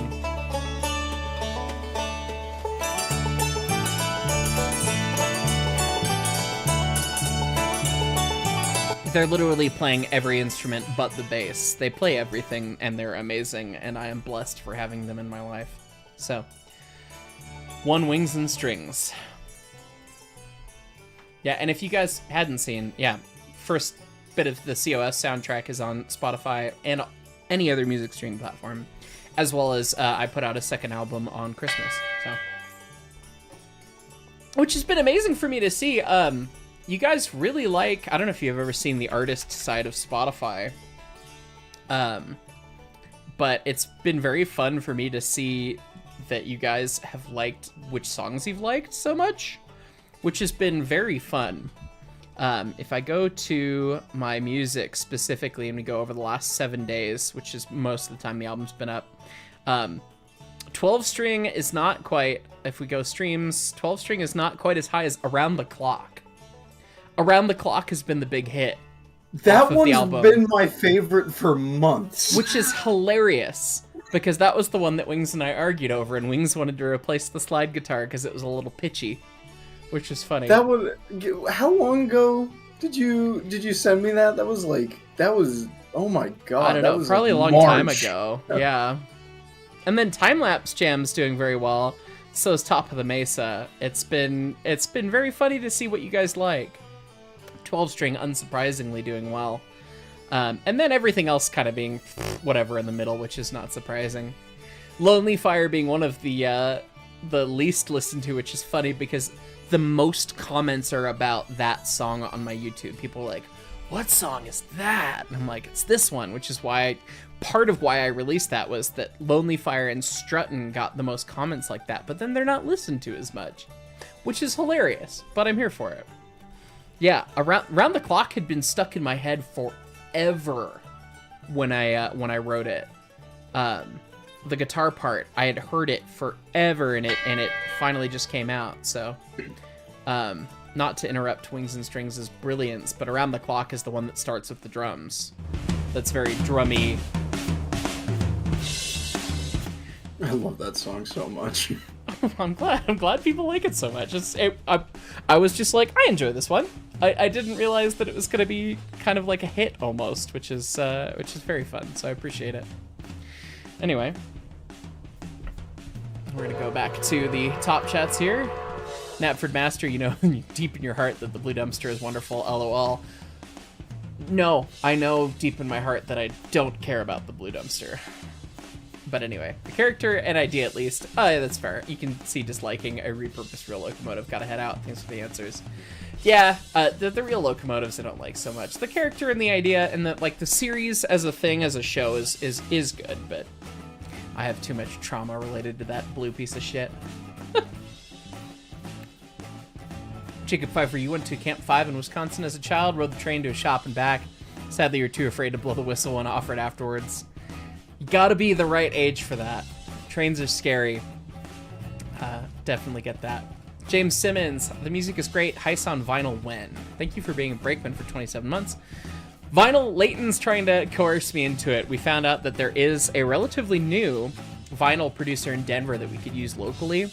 The challenge is that vinyl is a very specific challenge. I'd have to remaster the music for vinyl dedicated, which is not impossible. It is just a process. And vinyl, vinyl really only, Hi, Leighton. Leighton's here. See, Mark, the people want vinyl. See? Yeah.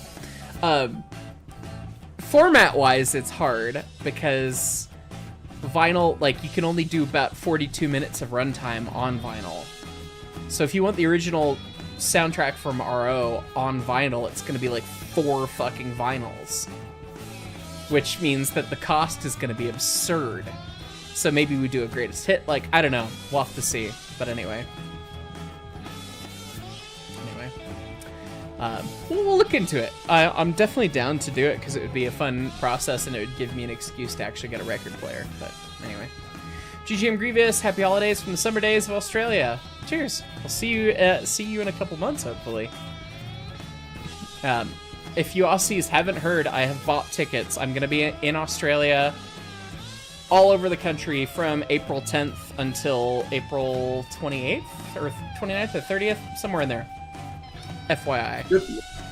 So let me. I'll be letting know when I'll be out in public for meetups and stuff. Andrew Lucia, hey Hyce, thoughts on using double sets of external valve gear to power internal cylinders? Found a video of Brazilian engine number 353 that does that. Seems simpler than internal gear conjugation. The Union Pacific 9000s actually did that for some of them, which seems like a fine way to do it. Yeah, less complex in many ways, but the 9000s are an interesting use case to me where they had, 88 of the 9000 class? Is that right? Because it was 9,000 through 9087, I think. Was it? Did they have that many? They had a shit ton of them. I'm pretty sure it was 88 of them. 88, yeah. Oh my god. I know they really, like, these were wild. Like, people were like, oh, it's a 412-2. No, it's actually wildly successful. But they had what they called bald-faced nines, and it was a few of these were converted, and the pumps got removed from the front, so that's why they called them bald-faced. Whereas the rest of them... I seem to recall one where it got a centered headlight, too. Oh, weird. That would be weird looking. And with the maintenance hatch where it is, why would you do that? Anyway. But when they did the bald face, they got rid of the Gresley conjugated gear, and they added double wall shirts, so there's a second eccentric. And so they had two sets of wall shirts on the engineer's side running that middle cylinder. So, like, that's a pretty established practice, but the interesting thing is, like, I want to say, it might actually be this article. 8 engines. Only 8 of them. Of 88 engines, 8 of them were converted this way. So it's like, okay, is it better than conjugated gear? I don't know. They didn't feel it necessary to modify the other 80. So you gotta wonder. I'm sure it was good, but yeah, it's interesting. Such cool engines. I love those engines. Super neat. I need to get down to Rail Giants and see it. Anyway, great that you've seen a video of an engine that does it. I'd love to see it if you want to shoot it my way somehow. Trainspotter 454, who's Burnham and who's Run? I think technically, Burnham and Run is technically myself, Goose, and Wings and Strings, although Goose has only played on the one song so far. I have loaned microphones and equipment to Goose so that Goose can record. I'm adding you. Somebody clip this and send it to him. Record more violin, damn you.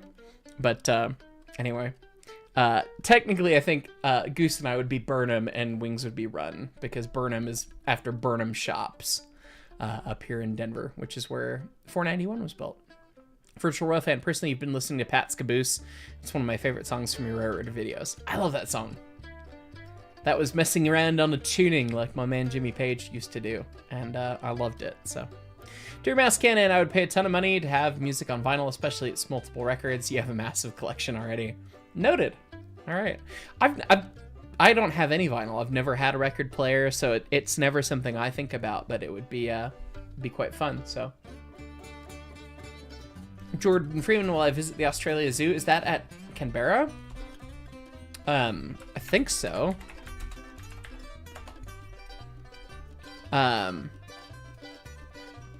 Maybe it was the National Zoo we were thinking of. Oh yeah, the Australia Zoo is very far up north. I don't know, we'll have to see. My lady friend's gonna be coming with me, and she loves all the fuzzies. So we're gonna go see animals for sure. So it's gonna be a train trip and a us being cute trip. There was some zoo in Canberra, I thought, as well. I don't remember.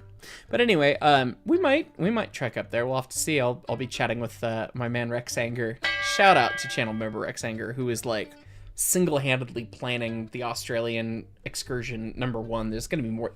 We're gonna have to visit again, just because the way it is. So, will we visit that exact zoo? I don't know, but we will be seeing animals. So, Fens, you hope 491 and 20 treat you well when they return to Steam. Thank you, Fens. They're going to be down for months at this point. They'll probably next be up in May, and I hope they do too. Cork Guitar had 10 hours railway today, and girlfriend calls for Overwatch buy. Thank you so much for tuning in, my friend. Appreciate you, and have some fun. Bigfoot Gaming, hey Hyce, what is the program that you use to show and simulate Valve Gear running? Dockstader, the Dockstader Valve Gear Sims. If you search for Dockstader Valve Gear Sims, and here on this website that looks like it's a 1990s website, which I think was first made in 2004. I'm going to post it in chat. That is the website where you can download it. It was made by some genius live Steam folks. And it's cool. So go check it out. Nexus, have you heard of the Sand Express in Blackpool, UK? I've not. Andrew Lucia, you just posted a link to the video. Where? Because I don't see where. Anyway. And Goofy Critter, hey Hyce, any updates on Grandma's rebuild? No, I've not heard anything yet. I'm sure Durango was just as busy with Polar as we were, so.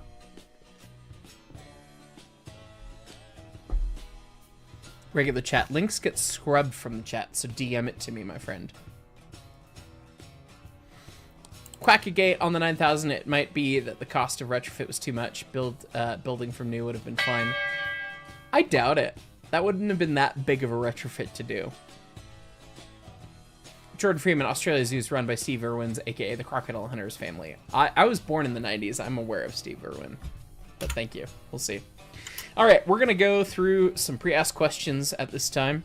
And then we'll look at some Ezekiel photos and read off of the some of the train orders, I think. Rusty Rails Productions. If I could bring back one defunct railroad, what railroad would it be? The RGS, because it'd be hella pretty. You know, as a tourist line. Arger 7380. My dad recently bought me your first railroad lantern, a Dietz. Okay, Vesta from the O&W, and this has made me. What? Hold on, no, sorry. That is a ridiculously rare lantern. Okay, from the O&W. Yeah, I had a semaphore lantern from them, and that I sold that on I think eBay a while ago, and someone bought it for like $600. Oh wow! Or something like. That's I mean, spendy. the O&W. I think they died in '52. What railroad is the O&W? I think if it's the O&W I'm thinking of, there's a couple O&Ws, but if it's the rare O&W, it would be New York, Ontario, and Western. Oh, wouldn't that be N-O&W or N-Y-O-N-W or something? Most people refer to it as the O&W, including the railroad itself on its branding. Oh, okay. Neat. Because I was like, Ohio and what? I don't know. Shrug. Anyway, yeah, he's caught his dad's lantern disease. Now every time I see the background of your videos, you want to know what kind of lantern I have on the shelf there. What brand, model, and what railroad was it? Oh, this is fun. Even more interestingly, what does it mean to me? Your dad has a lantern he got as a parting gift from his father who just passed away this last year. I'm very excited somebody is a lantern nerd and wants to ask, because I love this. I have 3 lanterns, although only one is in shot, and we'll go through them. I'm trying not to move too much because my foot hurts. This is my Brakeman's lantern, the one that I've had for the longest with the red globe. And it is an Adlake lantern, and it is newer than you think. It is for the GC and SJ Railroad. Stamped and marked on the top. Brownie points to anyone who knows what the GC and SJ is. Anyone in here? Is that Golden City and San Juan? Points to Jersey. Yes, the Golden City and San Juan, aka the museum's fake tourist railroad, which is the second oldest tourist railroad in Colorado, which we now have 2 cars lettered for. The White Pass cars got lettered for it. they went through and they made switch locks and they made lanterns. These will show up on eBay every now and again, and don't snatch them up. These are ours. Our museum people, not all of our museum volunteers have them. They did this back in probably the 70s or the 80s. Adlake was making new lamps still then. And so this is a genuine Colorado Railroad Museum branded lantern, which I love. And it's got the red globe. I wish I had a clear globe because red is obviously stop. So, but I like this lantern a lot. And I desperately hope Adlake will fix their machines. I met with their reps because I really would love to give lanterns out to engineer tier members for the ES&D. But they've told me that one of the machines that would actually stamp these things out broke and they haven't bothered to fix it. They said they want to someday. But if everyone would just go pester Adlake real quick, that'd be great. And then we'll make some ES&D lanterns. Other than that, I have the gold lamp, thanks to my friend Jersey, which I think this is also an Adlake. And it's not a railroad lamp. It's just one of those kind of newer Adlake guys, but he's gold plated, which is quite fun. I think that's used as something somewhere. And then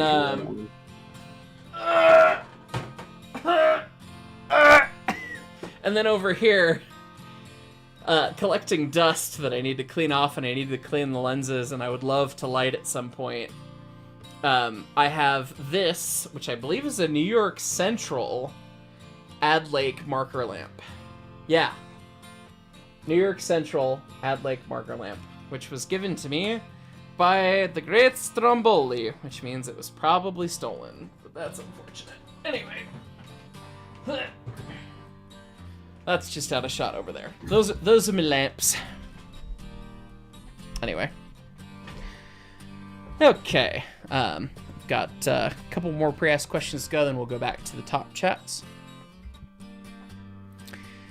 Let's see. Jason Morgan, 661. In the last video, you just made a short. You're wondering if you can tell that my locomotive's an F7 because yours is 3 windows. You can't find any pictures of that arrangement.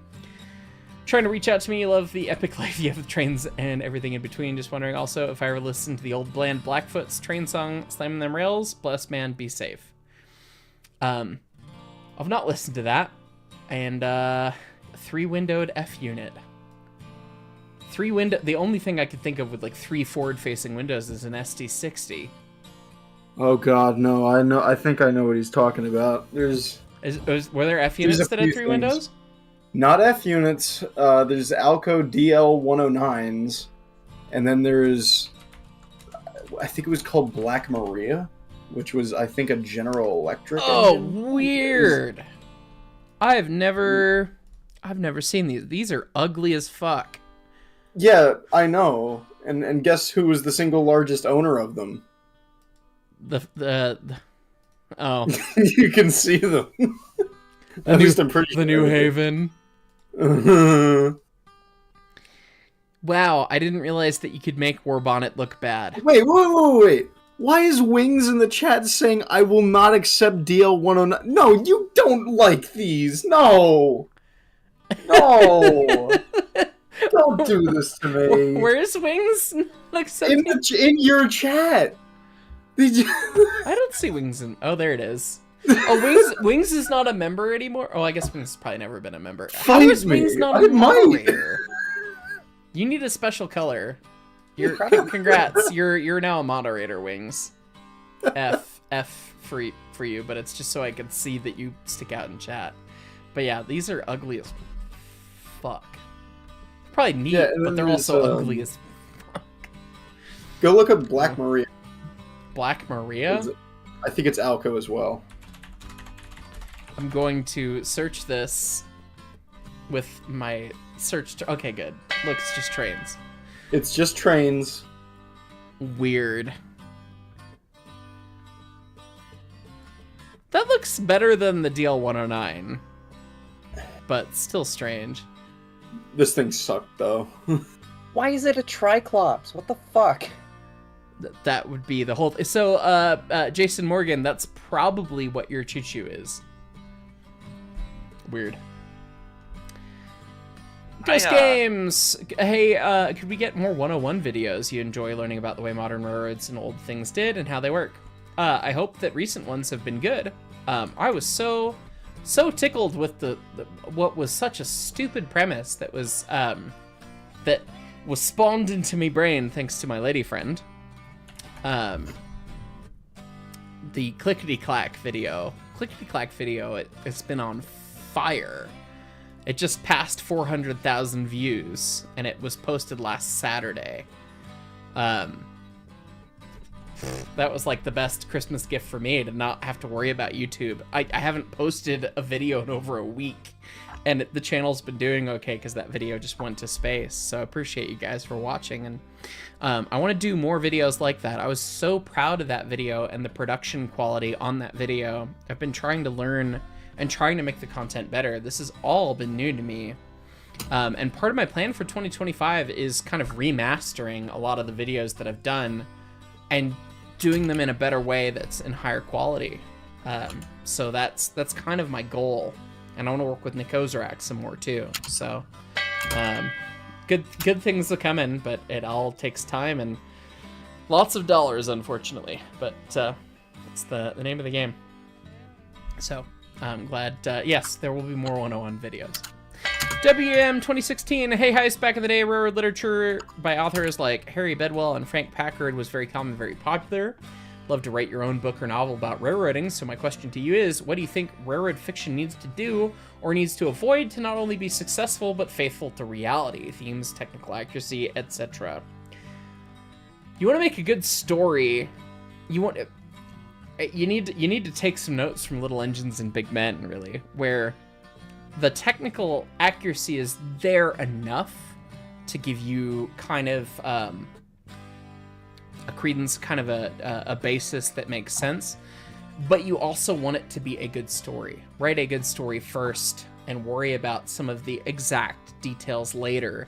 If you get the details right, it's a bit of a feather in the cap in terms of a book. So, you know, you want to be immersing people in that world. And you want it to be relatively accurate at least, but, you know, we would accept a couple things that are not quite accurate for the sake of a good story, so long as it doesn't get so outlandish. Like Unstoppable, good movie, you know, good story, fun story. So inaccurate on the train side that the train people go, Jesus fucking Christ. That's a little much. But if you can make a story that's more accurate than that and feels railroady, I think that's the successful thing to do. So, okay. Having inside knowledge on something will ruin many movies for you. Right. That's just an altruism, and that's what you deal with. So, accuracy in terms of storytelling is not necessarily supremely important. You know, I know that I probably sound like a hypocrite being the stickler for accuracy and details that I am, but honest to God, if you want to make a good story and make sure it feels the right level of thing. It's a challenging thing to balance. So anyway, that's another page of pre-asked questions. So we're gonna go through and go back to top chats here. And then after top chats, I'll probably have to run and take a tinkle again. But I know, more Jersey stuff. I've been trying to stay hydrated. If you weren't here earlier in the stream, I'm pretty sure I've got a broken bone in my foot.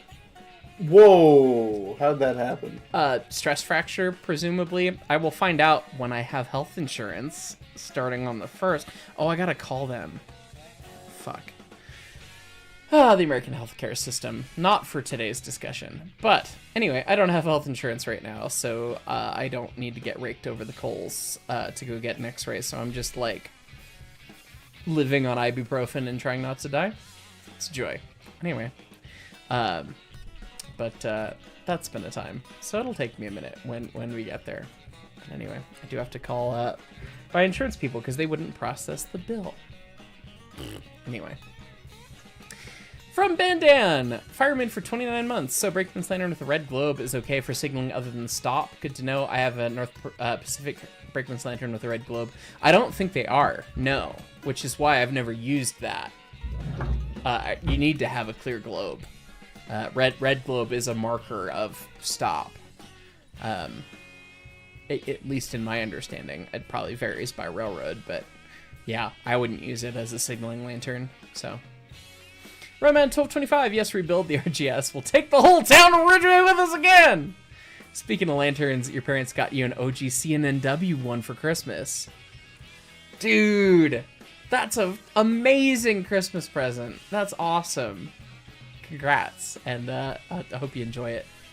Bigfoot Gaming, welcome to the conductors. Thank you. Roman 1225, some important notes. It's your first actual lantern. It's horribly dirty, but your stepdad cleaned it up really well, and you're still tearing up. That's awesome, dude. I'm so happy for you. Bigfoot Gaming, thoughts on the Baldwin Sharknose diesels? Those are cool. I like the Sharknose. They're neat. They've got the right amount of aggression to them. Take the T1s and make it a diesel. Thanks, Basically, Pennsylvania Railroad. Yeah. For the uninitiated. They do kind of slap in the D&H scheme, though. It's just Santa Fe. Why does everyone love this paint scheme so much? Well, it is pretty much War Bonnet, isn't it? But War Bonnet's iconic. D&H had no original paint schemes. I can ruin the Delaware and Hudson paint schemes for everyone, because if you look up any D&H diesel paint scheme, they're all knockoffs. Every single one. They had knockoff Erie Lackawanna, they had knockoff Lehigh Valley, they had knockoff Santa Fe. That red one's actually not even an RF-16. That's one of the 6-axle passenger ones. It is. Oh yeah, those are the cool ones. Yeah, shark noses are cool. Diesel D&H hurts my brain less than Steam era D&H does. But yeah, you're right. That is so ripped off the Santa Fe. That's funny. I love the double under. The double under? Oh, it's right there. DR6. DR6? It's right. Your mouse was right on. It's the blue and orange one. Blue and orange. You're Blue and watching orange. with delay. So. Blue and orange? It's the Oh, one this thing. Yeah. Is that? Oh god, that is double-ended, isn't it? It's the only double-ended diesel produced for United States usage. Wacky. It's fun. And they were CNJ. It's also the same Baldwin class as the 6-axle Sharknoses. They're both DR6s. I love those engines so much. A lot of people don't. I love them.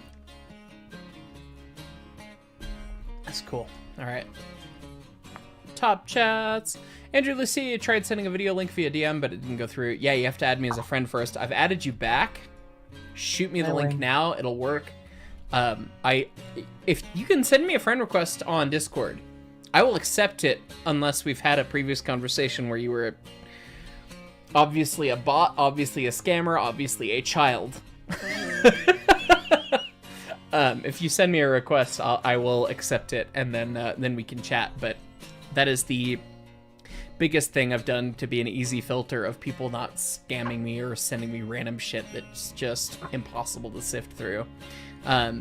It's so amazing, and I'm so fortunate that I have so many of you guys that love the channel and support the channel. But it is so hard to keep track of everybody. I mean, the amount of folks, it's ridiculous. It's hard to keep track of everything. Oh my god.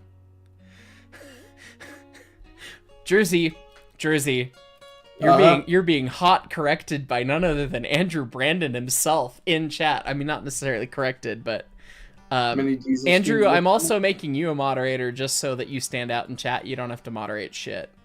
But welcome, railroad historian Andrew Brandon. Many diesel schemes look similar because the builders had designers on staff to work up schemes. Pretty much all early F-unit schemes came from EMD's artists. I will retort this with D&H only painted those RF-16s like that because they had a batch of PAs that they got from the Santa Fe that they literally just took the red and painted it blue. Then they got the RF-16s, which were New York Central like lightning stripe, and they painted them in that paint scheme. So that wasn't a factory thing. And then for the other stuff, it was a lot of cases of taking an engine from a railroad that they bought secondhand, and all the parts that weren't blue, just paint them blue. Andrew is saying correct. Hey. So Andrew is aware of your lore that you're speaking of, but good to see you, Mr. Brandon. But who designed the Santa Fe scheme? Ooh, there you go. That's true. So, Andrew is just it's going turtles one all the way step down. back. Hey, Tom. Hey. Oh, my goodness. To retort the other comment of only double-ended engine in the United States, every center cab switcher would like to know your location. Oh, that is true. Okay, that's not the same. That's one cab. This Streamlined double-ended engine. This is okay, but no. This is two cabs. This is a two-cabbed diesel. Okay. Not a one center. Not cab a with singular two controls cab. happen. Double-ended with two cabs, not double-ended with one cab. Yeah. Isn't it nice when we're both right? Yes, it is, Andrew. Yes, it is. Oh, And then that's there's funny. the horrifying case of a no cab diesel that what was that one coal branch line that used the B unit that they just put a window near the hostling stand. Hey, that's how the 5771's B unit is. That thing's preserved, you know. That thing's at TVRM. The B unit. The B unit that they actually ran. That's funny. Yeah. Now Andrew's saying, what about Little Joe's? Those are electrics. Yeah, There were diesel. double cab Jersey electrics all over the Jersey place. did I said specify diesel electric, specifically. or he did specify diesel. All right, folks. Here's the F9 Except for that's box at the cabs. museum. I should specify box cabs also don't count. I just F9 realized. 5771. And you look at its B unit, which I think is 5762, I think. I can't remember. But you see porthole, porthole, porthole, porthole, porthole with big thingy. There's a control stand there, so you can run the B unit with no cab from the control stand and swing the porthole out and look and That's see what awesome. you're doing. Yeah, it's fun. I haven't done a video about the Fs at the museum. That's free real estate. I need to. That's going on the Trello. Doing a similar video of like what happened to the clickety clack, doing like what happened to B units would also be fun. The answer Wings is and dismissed. strings, you're a genius. Yeah. What happened to B units? Going on the Trello, and also F9. Remind me to make at least one of the shitpost thumbs for that be like the B movie poster with a B unit photoshopped in. You like horsepower? Do you like horsepower? Oh, no, we can't. We're not done. Don't play that song yet. I was considering whether or not, when I made this playlist of Hyce be streaming on Spotify, whether or not to remove End of the Line from it. Because it's playing on shuffle, but shrug. We'll get there. Anyways, let me get these top chats, and then I see Alucia has sent me the videos, and then I still need to go pee. We'll get there. Lightning round. Well, soon. I'm hyped up. Steam Fan Scott, your friend, got you your first Railroad Lantern for Christmas, a stellar battery-operated red light flashlight. I have a battery for it come today. It's still hoping it works. Hey, you start with a flashlight. Like, a light is a light. You can still signal with a flashlight, so. Poxy, fireman 19 months. Hello! You got two questions. First one would be, what type of person, or what type of role on the road a white-collared person with ASD would do well at? Forgive me for not recalling what the acronym ASD stands Autism. for. Autism Oh, spectrum disorder. okay. Interesting. There would be lots of things that you'd actually probably, depending on the way you are, could actually be good at. There's a lot of fun design stuff in the back office that would actually probably tailor well there. They're kind of challenging and few to come by, but like BNSF has mechanical engineers that design rail cars that work in corporate. I always wanted to get with those folks, and people that design detectors and stuff. Like, that's all proprietary, which is interesting. But you might have more success finding a gig at a manufacturer like Wabtec or EMD, which is now Progress Rail, which is part of Caterpillar. you might find your talents and niche specialties will be more helpful in that way, if I had to guess. There's also stuff like accounting or investigations. True, very true. Second, have I ever heard of Rock Island AB6? He's a brick for Rock Island shenanigans. AB6. I don't know. No, I've not heard of that. Is that the cab, unlimited cab but no cab engine? Oh, weird. That's a weird looking choo-choo. Yeah, it is! Did they unstreamline an F unit or an E unit? What the hell is this thing? I forget if it was built this way or if they rebuilt a B unit this way. That's goofy. I like it. Oh, yeah. Damn, I don't have nitro, so I can't play square. Single tier. That's funny. Jeremy, 1232, have I ever tried a Rocky Mountaineer train excursion? What do I think about their concept? I've not. They're expensive as hell. I would love to ride one. Hi, Rocky Mountaineer. Sponsor me. I'll do a video, gladly. Me and the lady friend would love to go to Banff. Or just ride the one locally here in Colorado. The concept is great. It's definitely a luxury thing, but the concept is fantastic. I think it's got a market, and I think it's cool. But no, I've not ridden on one. Fern Katz, conductor, 25 months. You recently borrowed Little Engines, Big Men from the LA Public Library. They have one copy. Maybe last checked out 1992, best on the rental card. That's awesome. Check it out. I need to finish. I told myself I was going to finish the audiobook this year. We only have a couple chapters to go, but the end of Polar, hanging out with lady friend and holiday excursions and stuff, it just piled up, and yeah, I didn't get it done. January is going to be a little bit of R&R for me, and it's going to be fewer videos than normal throughout most of January while I do that, but I do want to get the audiobook finished in January, I think. So, and then we're going to work on hopefully pursuing possibly reprinting it too, but I'm glad you found a copy. Andrew Lucia, message retracted. Thanks for the $5. I've got the video you sent. We'll take a look at it when we get past these top chats here. A101A, you really feel you when you talk about healthcare, especially since you had to go to this hospital for a really bad stomach bug. I hope you're doing okay. That's never fun. But appreciate you. Evil Graph 775, Bald and Shark Noses do slap when it comes to diesels, in your opinion. They're cool. Andrew Lucia just sent the link again. I got it. Matt Webster, welcome to Brakeman. Splay I 015, welcome to the engineers. Thank you. Jackson Wages, and you're a mod, and you're a mod. Choo choo. Yes.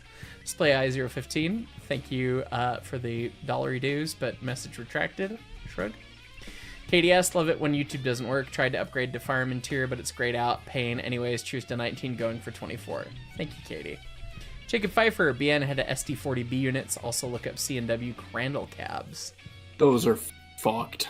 Crandall cabs. Yeah, that's when the CNW, in their abundance of no money, decided to just take all their B units and turn them into A units with as much effort as you expect. Did they just weld an SD60 for an end on the top of the damn thing? No, not an SD60. It's like an SD60 and an F40PH had a sad love child with an F unit on the back. Kill me! Yeah, and a DL109's in the family tree somewhere. This choo-choo... You know what they look like? You know the aliens in Toy Story? Yeah. Oh, they kind of look like those. The claw! This choo-choo is the result of inbreeding. Yeah. Yeah. That's... Okay. John Doe, if you're handing out mod, can I become one? No. I owe you too much money. I can't give you moderator. Dave's Fine Scale, don't know if it's been brought up, but any news on the new 6 chime? Don't know if it's been brought up, but any news on the new 6 chime? I've bought it.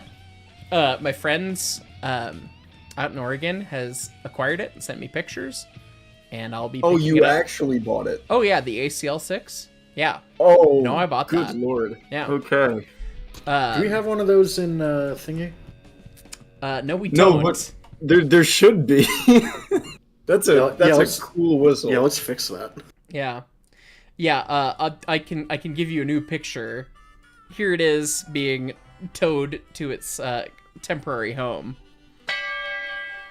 And I will be picking... Oh, I need to do that. At the end of... when I go to Train Mountain in July, I should be picking it up then at the latest, if not earlier. But, so maybe later next year we'll get to hear it on Steam at the museum. So... That whistle is ridiculously cool. What 3 chime is that? I'm not sure. It looks like a 2 or 3 inch Crosby to me. Yeah, my friend who brokered this this purchase, basically, who's a user of the Discord, wonderful human, also bought some whistles for himself. So that's one of those. But the 6 chimes for me. So. I think if we were, not to talk too much shop here, but like I think if we were gonna do a British whistle for things, Buckeye 3 would be kick-ass. Or the Crosby 3 inch, A4 time. Yeah, exactly. I think that would definitely be a good one to do. So. It would work for smaller engines. It would. But yes, so there you go, Dave Skill. B Pendragon, thanks for all the great content this year. Take all the rest you need. Thank you, appreciate you. I'm still feeling a little nose to grindstone-y because I'm hopefully going to be able to buy a house in the early part of the new year, thanks to lots of generosity and lots of saving and lots of pre-YouTube saving. I had to prove that my business was viable for 2 years on YouTube to the mortgage people, basically, is the big thing. But that means that we can have a place for a certain little 240 to start to come together. So I still feel the nose to grindstone, like I'm gonna have to be able to afford all this stuff. So I feel the burning need to make content, but January is usually a little bit slower, so I'll be taking a little bit of a breather there for sure. Ben Rochelle, New England Steam Tour, standard 2-foot gauge cog. I need to go to New England. I'm planning on going to the WWNF next year in October, I believe.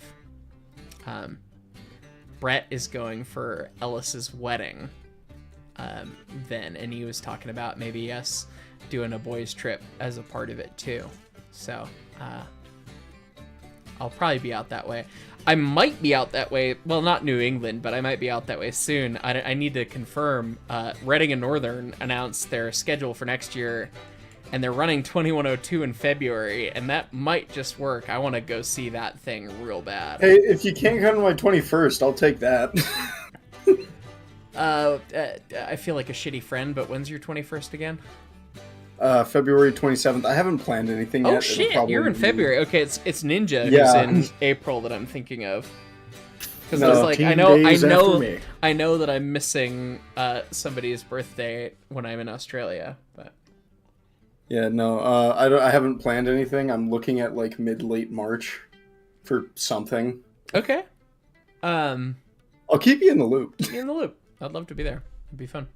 Also, I know I'm brain broken because I can't hear the WWNF without thinking, and it's a Forney with a steel chair. And it's a Forney with a steel chair. Yeah. Oh, Jesus. Paul Gilbert, welcome to the Brakeman. 94 Chevy, stomach bug, just recovered one from over the weekend. Thank the Lord you didn't have to go back to work till Thursday. It is the time of stomach bugs with all the foods. Whether or not it was food caused. Sorry to hear that, 94, but glad you're feeling a little better. 84 man, I had to have the best stream of the month while I was at work, eh? I see how it is. Well, I'm scheduling things when they work for me, unfortunately, my friend. GB30 Foamer, you did some research on the AB6, built for the Rocky Mountain rocket to blend in with the A units, but pulled its own section of the string and split. Oh shit, that's right. Yeah, like it was something where like it's like a stealth A unit where when they split the train, it would be able to have its own cab. That's actually kind of neat. It's still kind of weird, but it's definitely neat. I get the use case. That's really cool. Yeah. Do a video on that. That would be cool. That would be a fun video. Rock Island AB6, yeah. Yeah, just shit. I am opening up Microsoft Word and I'm just writing out weird it's use on the cases Trello. for trains. It's on the Trello.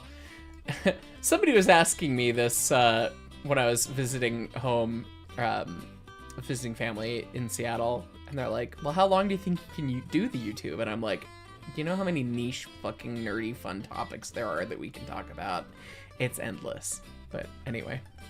Fens, I know you've thought about us making a parody of the Hellbot song GTO called 460!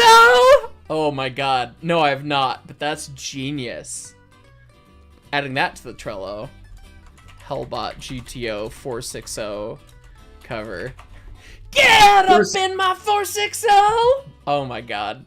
The one that I still want to do is Parallel, the Panama thing that Brill suggested like a year ago. There's two that I really want to do, which is the Judas Priest, "You've got another train coming," for the crossing sign, of course, as we talked about. But the one that I really want to do, which I think it was Alice in Chains that came up with the idea, if I'm crediting right, which is going to be the hardest fucking song to cover, and I'm going to have to MIDI the drums because I cannot play drums like this. Again, Judas Priest. This is the train killer! What the Painkiller, but it's train killer. It works too easily. This is the train killer! Ah! Yeah. Anyway. Is that a Dr. Beeching rock opera? Something like that. Okay, last top chat, and then I'm actually gonna go pee. And then it'll be speed round again for Jersey, so prime yourself. 84mer, I know it's not train related, but I did hear about the thing with Honey. I was like blown away with the level of scum they had to have been to do that. My sister explained a little bit of it to me. I haven't watched the videos. I've seen the videos and been served the thumbnails. It does sound pretty scummy. It's not something, but by my understanding, it's like a scam based on people clicking affiliate links or something, and then they take the money, I guess. Shrug. Let me know if I'm wrong with that. I haven't watched the thing. TLDR, they would take, like, you know, people who do affiliate links, like Linus Tech Tips was the example used in the video I watched. Mm-hmm. People would click Linus's link in the description of his video, and then Honey they would get click... the money. Because they were using people's previously transacted information or something. Yeah, they, like, Honey would give the pop-up, like, hey, we didn't find you any deal. Like, they would do it whether they found you. Right. They'd give you the pop-up, which would allow them to get your info to... Yeah. And even if you clicked the big blue close pop-up button, it would still replace Linus's affiliate link with Honey's. With Honey's, right. Which is... so fucking scummy. Thankfully it didn't affect me at all because I only did one kind of affiliate type setup, and it was with HelloFresh, and it was not terribly successful on my end, but it was a, hey, if you turn into a member for them, or at least for a month, it gave me a cut of it, and that didn't work out super great. Thankfully, I don't have any of those issues. I didn't run into that, but to know that people are trying to scam you on this platform, always, believe me, the amount of scam, like, sponsor offers that I get, holy shit. Evian, the water brand, Sony, contacted me a number of times wanting me to download their zip file, zip bomb of a creator offer. It's so fucking stupid, but keep a watchful eye out there. The Honey thing is disgusting, though. But it's Jersey's lightning round. I gotta go pee. So God help you. I'll be right back. Okay, let's go. Before you get any in the YouTube chat. Okay. How do you eat a cupcake? Yo, eat the bottom first and then the top. Damn straight. Yeah, right?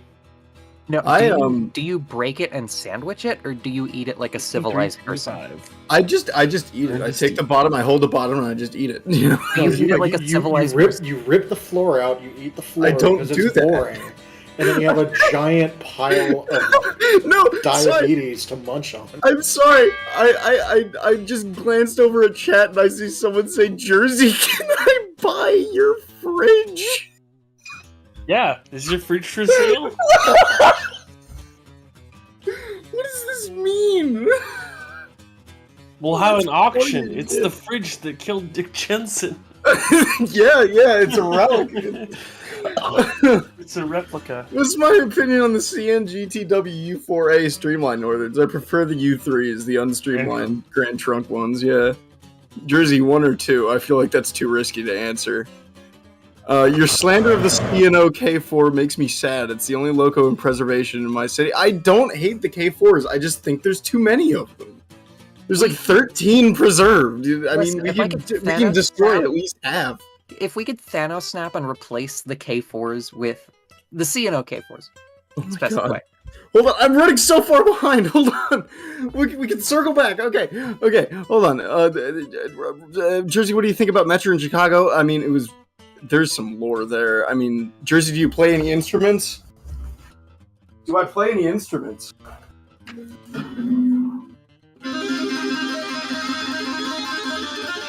And copy strike.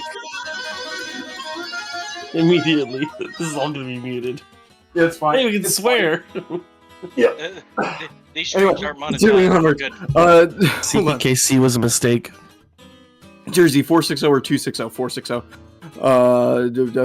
Jersey, do you know of any HO scale CNJ Jeeps? No, I don't. I wish they existed. Oh wait, well, I mean, there's GP7s that Bachmann did. Jersey, thoughts on Central Vermont 700 series engines? I feel like is that the 210-2s or is that I don't know enough. Jersey, favorite logging railroad? Good question. Ask Spin, he'll know. McKelvey? What? Yours would probably be McKelvey. Oh yeah, McKelvey. I'm tempted to say Porterfield Nellis because it's literally just the Jackrabbit from Kennywood, but with adhesion rail. But also Hovey and McCracken because they ran a fucking Mason bogey. A 266 Mason bogey, by the way. Okay, hold on. Jersey, favorite movie? Back to the Future trilogy. Jersey, can I have your car? No. There was a whole like story arc of me getting a car. No, you can't have it. Jersey, since I asked about EBT rolling stock and locomotives, favorite coach? Car 20. Jersey, any plans on doing a GSMR trip and do an IRL railroader session? I've been to the GSMR twice. I would love to go back when 722 comes back online. Jersey, opinion on the CPKC? It's a fake merger. It was a mistake. CanPac still exists. Kansas City Southern still exists. It's a corporate merger. It's fake. It's a psyop. Jersey, if you make two identical lasagna and stack them, do you have one lasagna or two lasagna? That's one big lasagna there. Do you know anything about the ATT and NW or the Michigan Ausable Valley? ATT and NW, I think that's the defunct giant live steam railroad. Hey Jersey, did you know that NW wasn't the only railroad to own 2664s? The ACL also owned them. So did the B&O, so did the Seaboard, although they're the same engines. And the Pittsburgh and West Virginia, which those ones had bell pairs and were awesome. Jersey, thoughts on the Missouri, Kansas, Texas Railroad steam locomotives? The Katy? I mean, they're pretty cool. Jersey, is mayonnaise an instrument? Yes. No. Yeah. Can you produce some musical tone with it? Then it's an instrument. Yeah. Hold on. Jesus Christ, there's so many. There's so many. If you need to tap out, I'm here. No, I got this, man. I'm gonna clutch this. Jersey, favorite fully streamlined steam locomotive? I'll accept American or Canadian answers. Favorite fully streamlined locomotive? That's Is it a good question. 3768? It's like a tie between 3768 or the Lehigh Valley's John Wilkes. Does the WWF have Hell in a Cell? I fucking hope so. Jersey, how much for your house? I don't own a house. Jersey, opinion on the Fairbanks Morse Trainmasters? I love the Trainmasters. Wrong answer. You should have said 400,000. 400,000. 800,000. Jersey, what do you think of the 5550 restoration? It's not a restoration. It's a complete new build. I'm sorry, well, yeah, I demonetized Mark Stream accidentally on purpose. Jersey, I think they only check for swearing in the first 10 to 30 minutes. Copyright strikes the whole time though. Yeah, it means Jersey playing music. I'm muting for it checks the whole thing. Jersey favorite electric engine, If AEM7. it's uploaded as a VOD. Jersey, you might want to check your fridge. Jersey favorite fictional railroad, Gorian defeated. Good answer. Jersey, do you want a new fridge? My fridge is still fine. I like my fridge. Jersey, opinions on the RF&P. That's a railroad that there's lore there. I like that railroad a lot, but also they had 484s named after Confederate generals, which I hate. I think the Washington and Old Dominion is way more interesting because they have just the stupidest homebrew electrics. Yeah. And Jersey, I think a grade crossing on a highway. Favorite Rio Grande locomotive, K28. Jersey, thoughts on the CNO 614? 614's a badass. ES&DT or SDNS? ES&DT. I rep my brand. Do you know the USSC's Pacific Steam 148? Yeah, that used to be up here. Jersey, Goose 1 or M3? M3. M3. Duh. M3 is older. Yeah, M3. I love that little thing. Hold on. Jersey, what temperature is my fridge, and also what color? It's a white fridge. I don't know the temperature. I think it's 36 degrees. Whoa. Why is everyone Go asking bad. about the fridge? Your Oh food's my gonna go bad. I God. can't believe you. What's your Jersey, favorite what is movie it? phone booth? Favorite European loco? Oh my god. Standard 5MT. Jersey, tips for someone's first trip to the Reading and Northern survive. Leave Jersey's fridge. Jersey, why doesn't Michelin Man like your fridge? I don't know. Hey, Jersey, have you seen some of the K&L train's new releases, including the 2660? Yes, I have it. Jersey, favorite fictional railroad? I already said the G&D. Jersey, is the 611 the real Queen of Steam? Hell no. It's an impressive locomotive, not the Queen, though. Jesus Christ, no. I don't think that's an appropriate, really, title to give to any one locomotive. Jersey, USRA or USATC? USRA. Jersey, favorite Seaboard engine? They had some pretty gnarly ass 482s.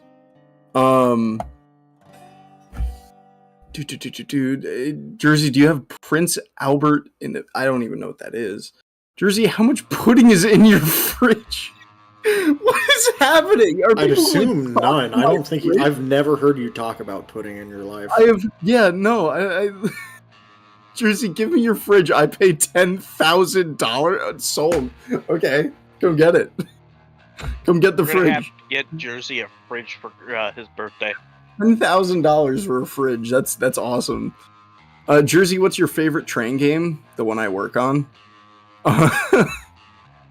Jersey, does your fridge have a special shelf for butter and eggs? Yes, for butter. I don't think it has one for eggs. We just keep them in the top corner. Are you assembling like a replica of my fridge?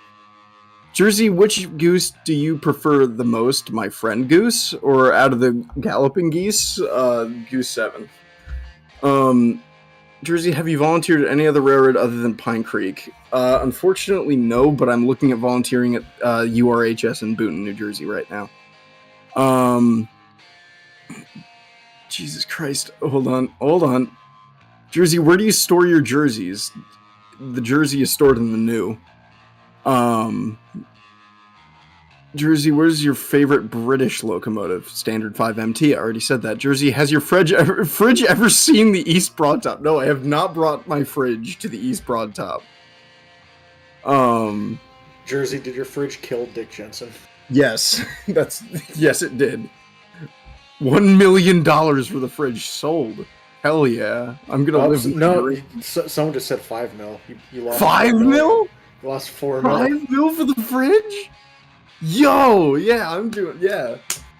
Jersey, do you prefer HO or N scale for when we model your fridge? HO scale. More detail. $6 million for the fridge. Jersey, what will you miss the most of railroad stuff if you move to Colorado? I will.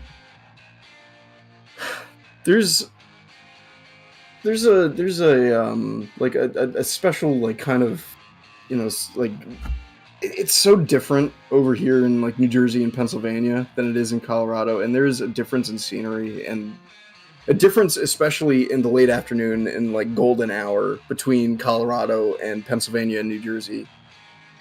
And I'm gonna miss that the most if I move to Colorado. I'm looking at maybe going to Pennsylvania instead for a more affordable intermediate. So not just yet. But yeah, I would miss like golden hour the most.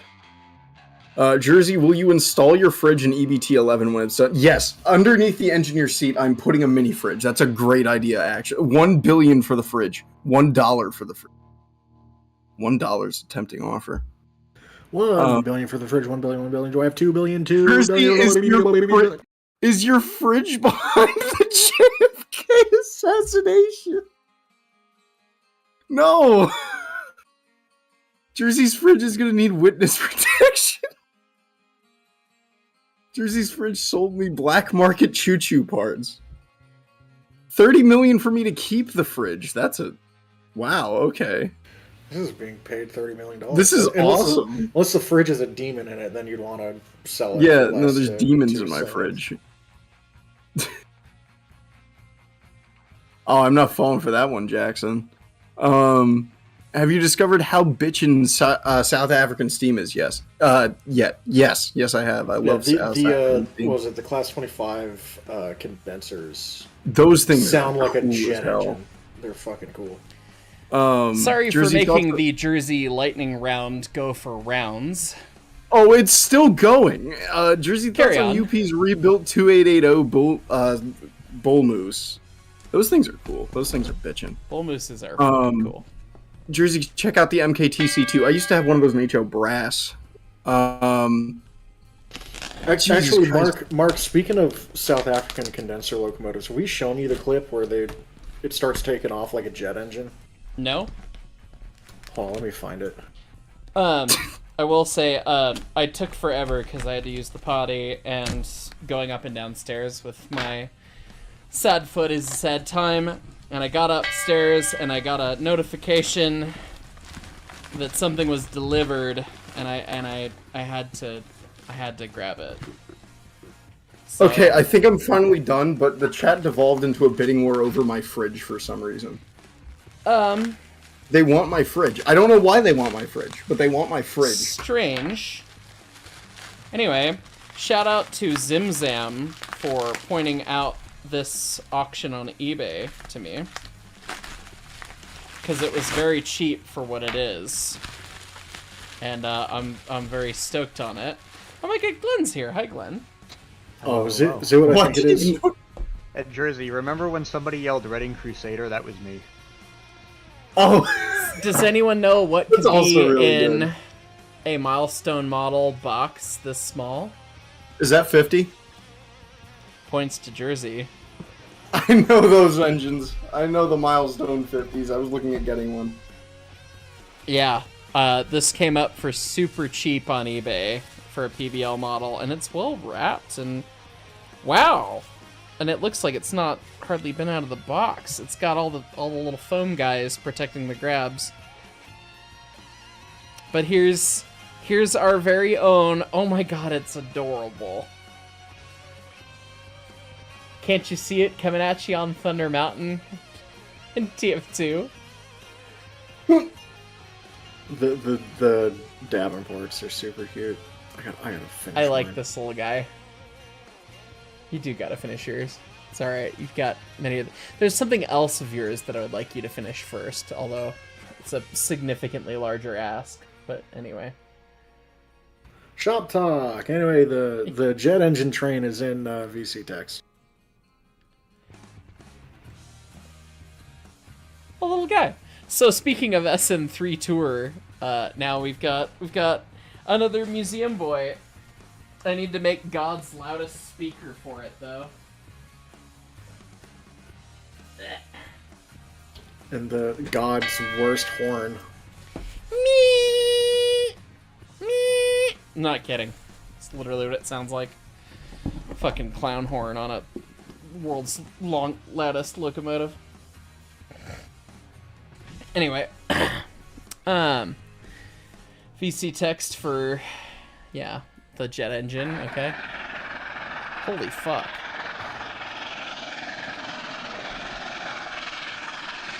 I'm still winded from the fridge arc. Things. Oh, there's more. There's more? Does Jersey? Oh, no, it's not the first clip. It's just that's the Red Devil. That's the I was gonna non-condensed say that's one. the Red Devil. Yeah. The condensed one is coming up because the timestamp didn't work. Hold on. Important message in VC text for you, Wing. Someone just made this in memes. Whoever made this, I cherish you. That is delightful. But no. Oh, well, it's literally going jet engine. Yeah, because like the problem with condensers usually is they You don't get the draft like- anymore. so they have like an electric fan or not electric fan like a steam turbine fan in the stack. That is delightful. Hold on. Jesus. Here's the meme for No those privacy. curious. I'll see you guys. WWF with a steel chair. Perfect. All right, we gotta catch up on top chats from when I was gone here. Let's see. Splay I 015. G'day from Nazi Road. Oh god. G'day from Nazi Road Train Driver. Hope you enjoy our mix up of US and UK inspired railways. Forgot to actually write a message in the last one. I'm excited, man. Fenn's asking Jersey if he plays any instruments. Jersey's now gone. Jersey plays guitar. I'm sure he answered that. Jackson Wages, I'm sorry, Jersey demonetized my stream. I try not to monetize the streams in general because the ads are annoying to the user. So I just pray that your guys' ridiculous generosity will live up to the fact that I do not monetize them. And typically that seems to be the case. So I appreciate you guys. it was actually the previous question that led to that response showing up because Jersey decided to play a little bit of Eruption. Did you? Van Halen should be fine. Van Halen should be fine, I hope. It's AC/DC and the Beatles that really get you. Average Pokemon fan, do I like the Maximum Overdrive soundtrack? Speaking of, shitty movie, good soundtrack. Yes, it's AC/DC. Duh. Burrito the Noodle movie- Dragon. Sorry, Corey, go ahead. I was gonna say that movie gave me nightmares as a kid. Reasonable. Breed of the Noodle Dragon. Have I heard of the Train Dragons? No. Bigfoot Gaming at Jersey. He's on the plans to restore 3001. Love it. Yeah, 3001's gonna be fucking kick-ass. I mean, Glenn's biased, but Yes. but still, fucking love it. Yeah. Nick Porter. Mark, help! I hope I helped. 94 Chevy. Pee-wee. No! Pee-wee's itty-bitty. 50 weighs 30 tons. Pee-wee is 8 tons. Nick Porter, don't let Leighton touch it. Pretty much. Andrew Lucia, my videos too, hopefully not forgotten about. No! Sorry about that. In the bathroom break, I definitely missed getting those played at the end of Top Chats. Thank you for the reminder. Yes, let's take a look-see here.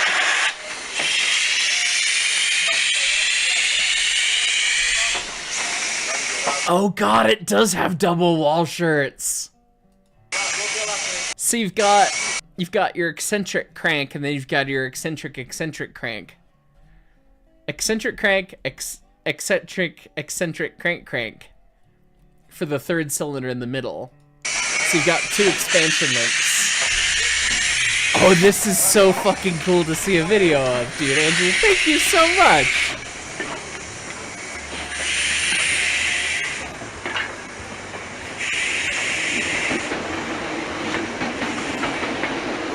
That's cool. Is there anything more to that clip? So Andrew sent 2 clips, so let me find the other one. As soon as Chrome wants to behave. Yes, the Central Railroad. It's a wee bit silly. 353. This is down in Brazil?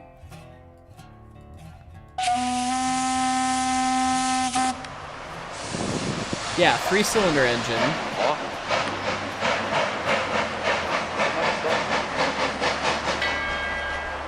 Doesn't sound super three-cylinder-y in that brief clip.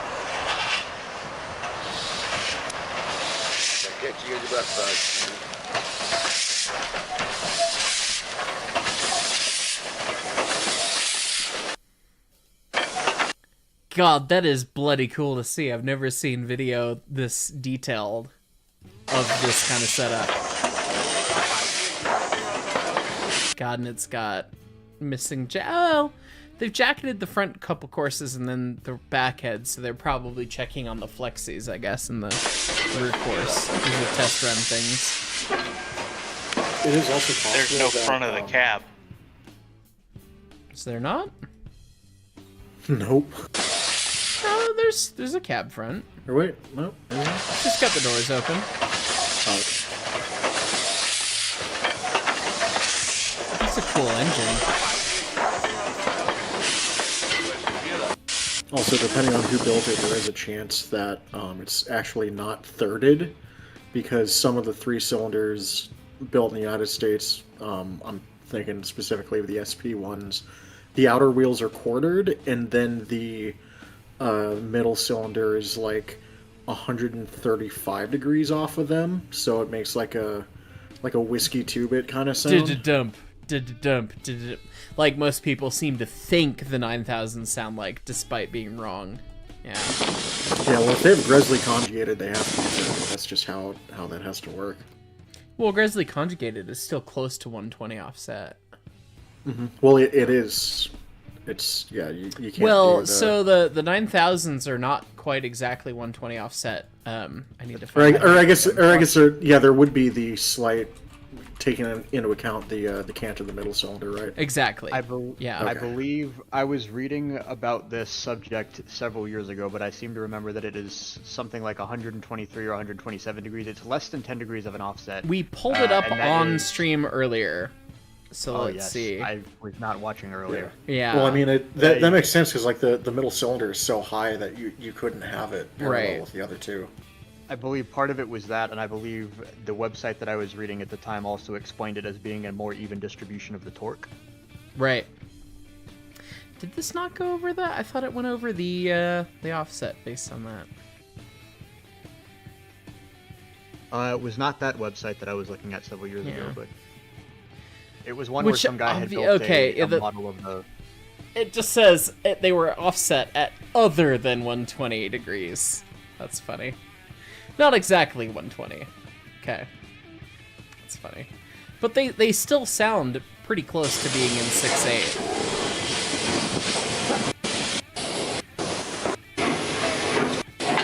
Oh, that is goofy. It's burning wood with arch tubes with no brick arch.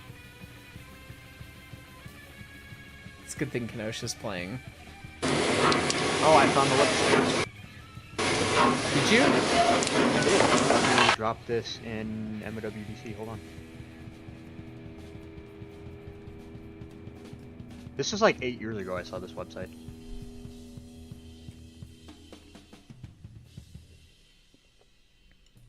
Oh god, does the Dockstader program have the freaking... It does, actually. Holy shit. I have that program. We can pull up that sim. We can play with it.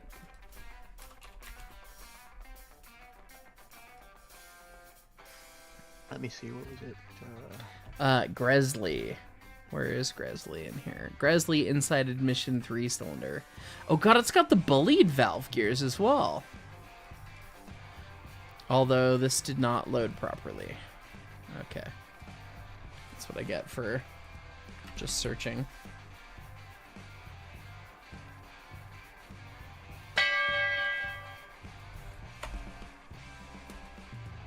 Oh. I need to pin this program to my freaking desktop or something. There we go. So here's Gresley gear for you. So put it in 4 forward. Full forward, we'll run it nice and slow. This is what the 9000s have.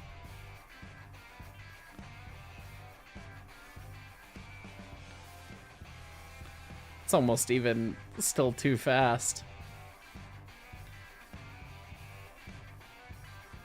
That's fascinating to look at, isn't it? I became infatuated with the Grizzly conjugated year because a friend of mine was at one point several years ago looking to model the 9000 in Lego. Oh my god. He was one of the pioneers in that has been a huge inspiration to me. His name is Nate Brill. He was fully working on it. I never saw any really good photos of it, but he was fully working on the proper arrangement. So, like, you know, thirded drive wheels, for lack of a better term, and the actual functioning conjugated gear, which was just absolutely amazing. For my man, you've I'm seeing it's the Doc Stater Valve Gear Sims. We just need to have this pinned somewhere always. I'm gonna put it in the Hyce fac on the Discord.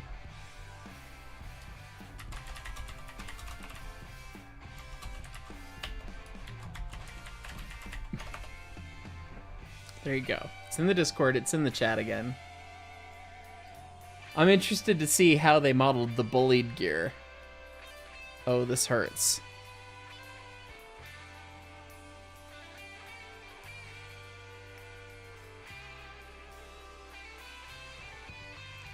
This is just stimulus overload real fast.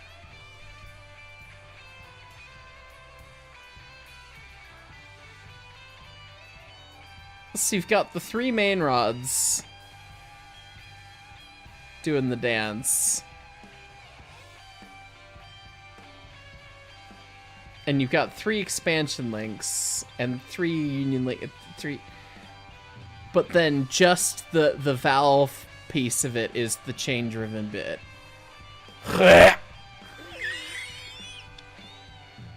Christ on a bike.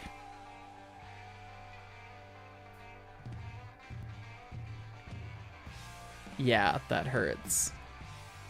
We want to look at any more valve gear while we're here. Speak now or forever hold your peace.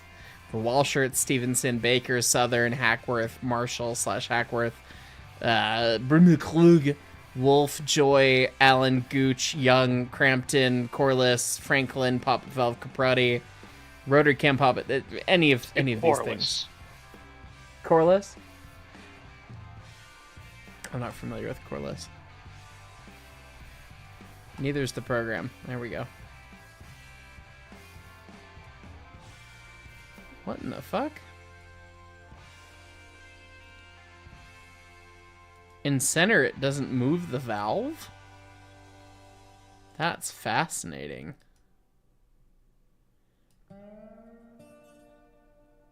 So it's...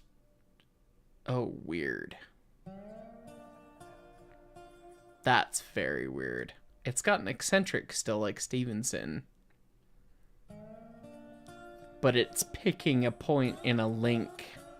And when it's centered, it doesn't move the valve at all. That's kind of nifty.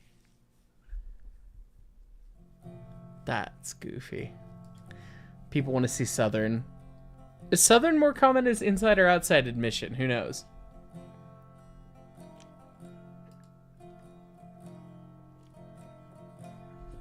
Whatever. Inside.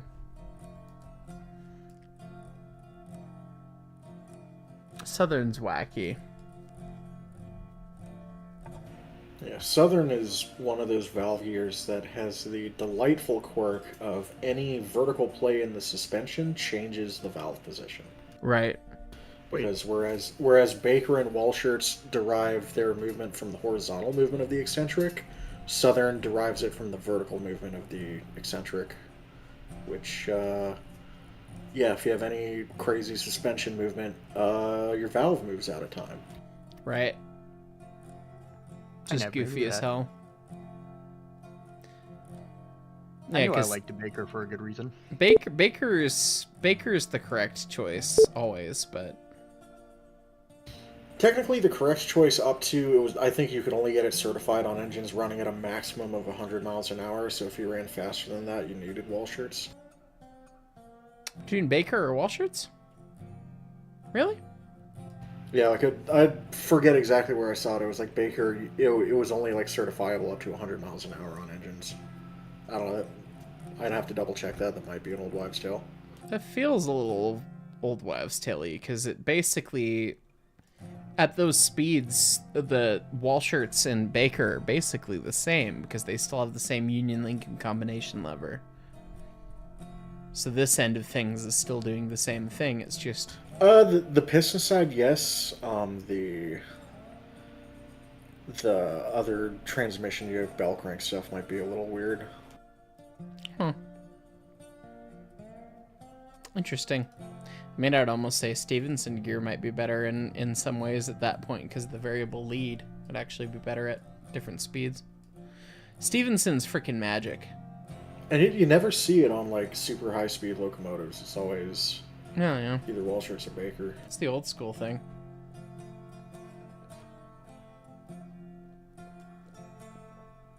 Anyway, Valve Gear nerds. It's a goal of mine to get Valve Gear 101 with the start with Stevenson gear out next year, and maybe we'll do wall shirts as well. Although the CNO Historical Society video on wall shirts is fucking excellent already, so I don't think I could do a better video. Maybe just condense it down some, but anyway. Let's get to the top chats.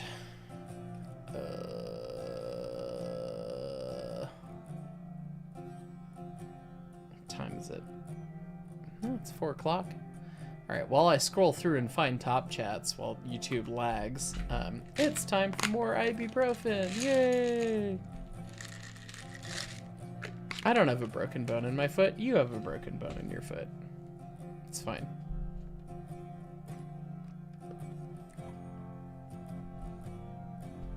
How do you know I have a broken bone in my foot? Because I know all. Anyway. Oh my god, YouTube, why are you a laggy pile of shit?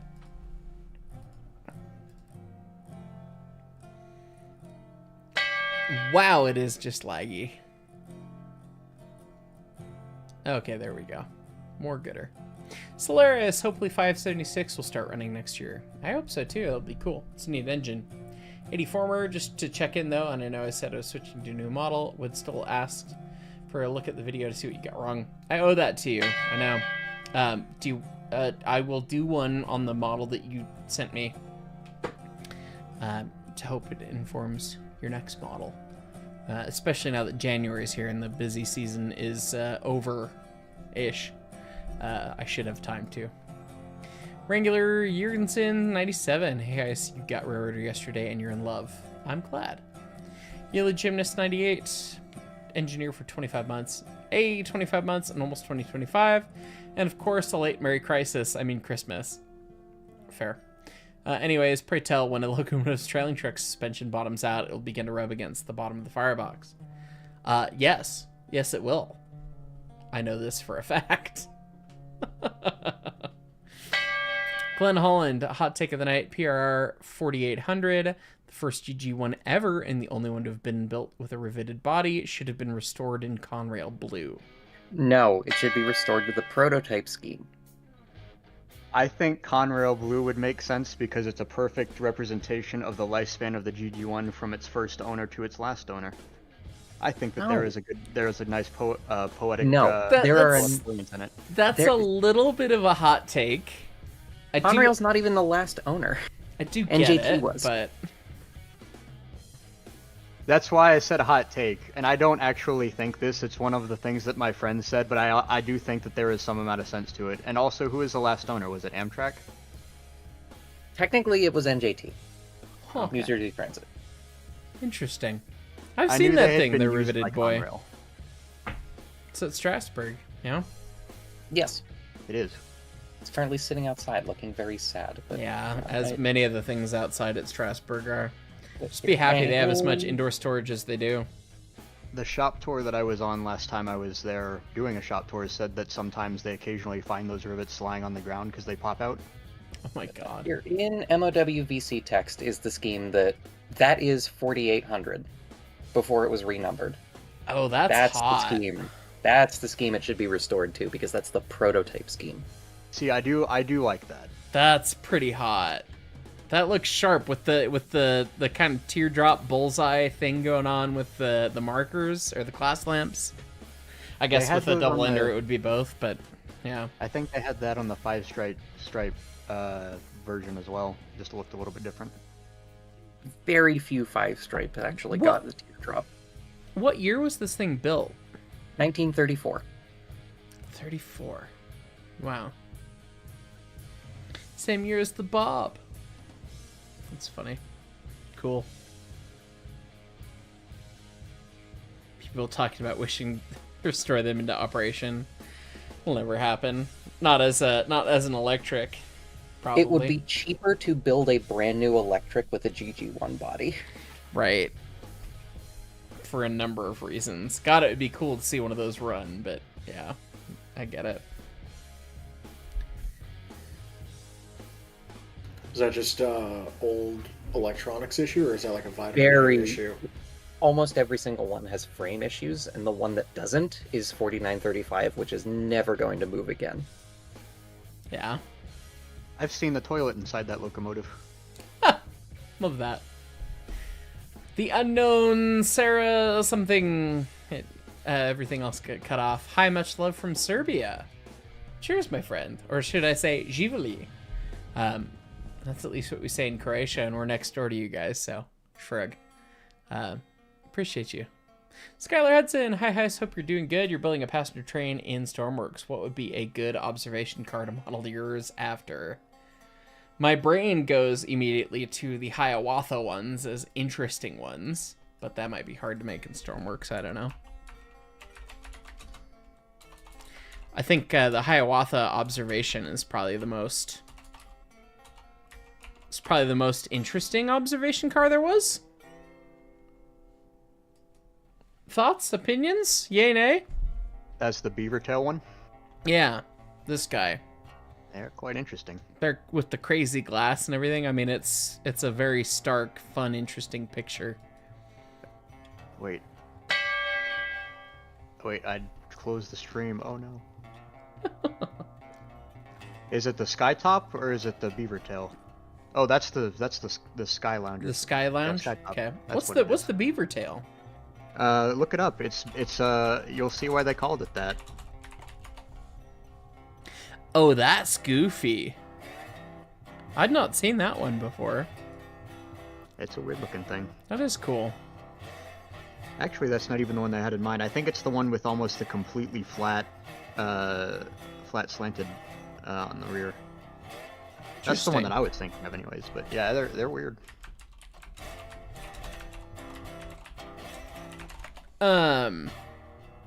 A more typical obs would be just the rounded end obs like was on the Santa Fe, on the Super Chief.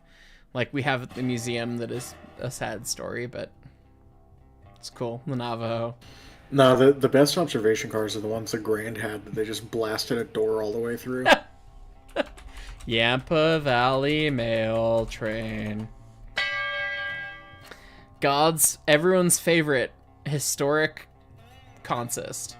If you need a train to model in HO scale and you don't want to break the bank, the Yampa Valley Mail. Thank you. It is genuinely the perfect passenger train. Like you could make this a train set and it would sell. Literally, it is a PA and then a weird combine and then a fucking dome obs that they fucking pile drove a goddamn door into.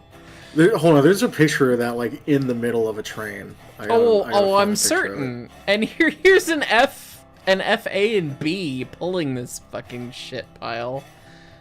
I mean, it's so... This is imprecision scheduled railroading. This is correct. I need to do a video about this train because it's just goofy and silly, and people need to know about it. But it had a use case, I'm sure. Like, oh yeah, just doofy ass weird little just weird little guys. Just that's the series, is weird little guys. Weird little guys. Weird little guys. Yeah, for real. Speaking of, we still need to sit down and do Ridiculous Railroads too. We do. We really do. It's on the list. I want to do more of that series in general. So VC Tax have found it. oh It's totally an obs, guys. yeah, I'm an observation car, right? I'm at the end of the train, right? Yes, but actually no. That's funny. God, it looks so stupid. Rio Grande, never change. Or maybe change. Or they didn't change. And then there's the polar opposite of this, where there was that streamlined locomotive that ran observation cars on either end, so the tender has like a semicircular... Yes, that's the one. Reading Crusader mentioned. The tender has like a semicircular cavity of streamlining that extends past the knuckle to like sheath around the obs car. Goofy. It is because they didn't have the facilities at either end to turn the entire train, so they just made the train mirrored about the middle. There you go. All right, Skylar, hopefully that is enough reference for your Stormworks obs. They shouldn't have called it the Crusader. They should have called it the Palindrome. That would be a kick-ass name for a name train. That would be a good name for a name train. 80 former, wait, I broke a bone. When? How? Great question. I woke up and my foot hurt like a motherfucker while I was in Seattle. And my mom thinks it's a broken bone. I don't have health insurance, so I haven't been able to get an x-ray. It's probably a stress fracture in my big stupid foot, so I will find out later this week when I have health insurance. Screams. Anyway. I'm also in limbo for finding out if I'll have it in a month, so here's hoping. Yay! Yay! Anyway. It's alright, let's... Good vibes. Let's both get health insurance. Yep, I hope so. If we both don't, I will suffer whatever consequences means making my company have health insurance, which is gonna suck ass, but anyway. Michelin Man 8592. I had a broken bone in your foot. Now you have a screw. Well, there you go. Hopefully you don't have to go through any metal detectors. Person 723 is 50, the one with the Cat V8. Yes, it is. That's the one. D 17,000? Is that the designation? I think. Shrug. Alligamer, at least they finally moved the sad GG1 in Altoona inside. Yes, that was good. Oh, there will be news coming about that one soon. Yay! 80 former, did you know that you can't say the words I lost the game? Oh, you fucking piece of shit. Fuck you. In sequence, yes. I lost the game. Thank you, 80 former. A meme from the past. Have a finger. Logan Redstone. Hey, Hyce, thanks for all you do. You're the best. Cheers. Evan Grays. Hey, Hyce, do you think I might make it to the Kentucky Whistleblow again? I don't know about this year. We'll have to see when the timing works out. Maybe. We'll see. I know I've got other plans in October this year, too, so possibly. It was super fun. I loved the event this past year, so yeah. And you got a new whistle. It's true. I would be able to bring yet another whistle, aka / maybe Nikovy can drive another whistle out there for me. We'll see. We'll see what happens with all that, so. Michelin Man 8592. Hopefully not a broken bone for you, Hyce. Yeah, I hope so not, but we'll see. It hurts like one, that's for fucking sure, but anyway. Ivory Diamond 214. Hello, Hyce. Thank you for making these videos to give me a break in my long days. I'm glad. All right. I'm gonna go to the pre-asked questions for a little bit here. See if we can get another page done now that we caught up on top chats. Let's see. Super Soldier 2014.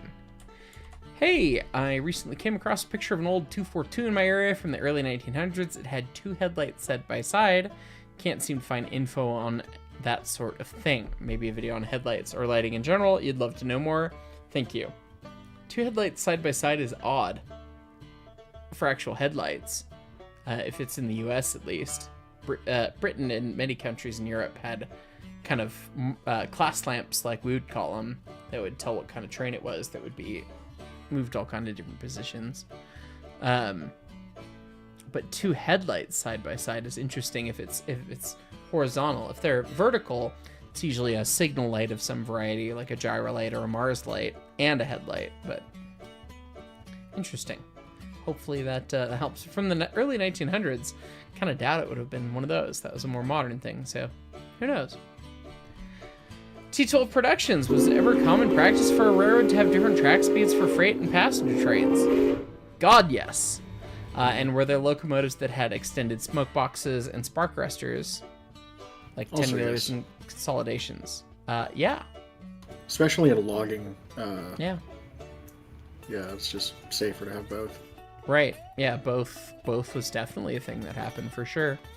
And passenger and freight, when I worked for Sound Transit and we were doing engineering design on the subdivision we owned, we had F, P, and T speeds. Freight, passenger, and Talgo speeds.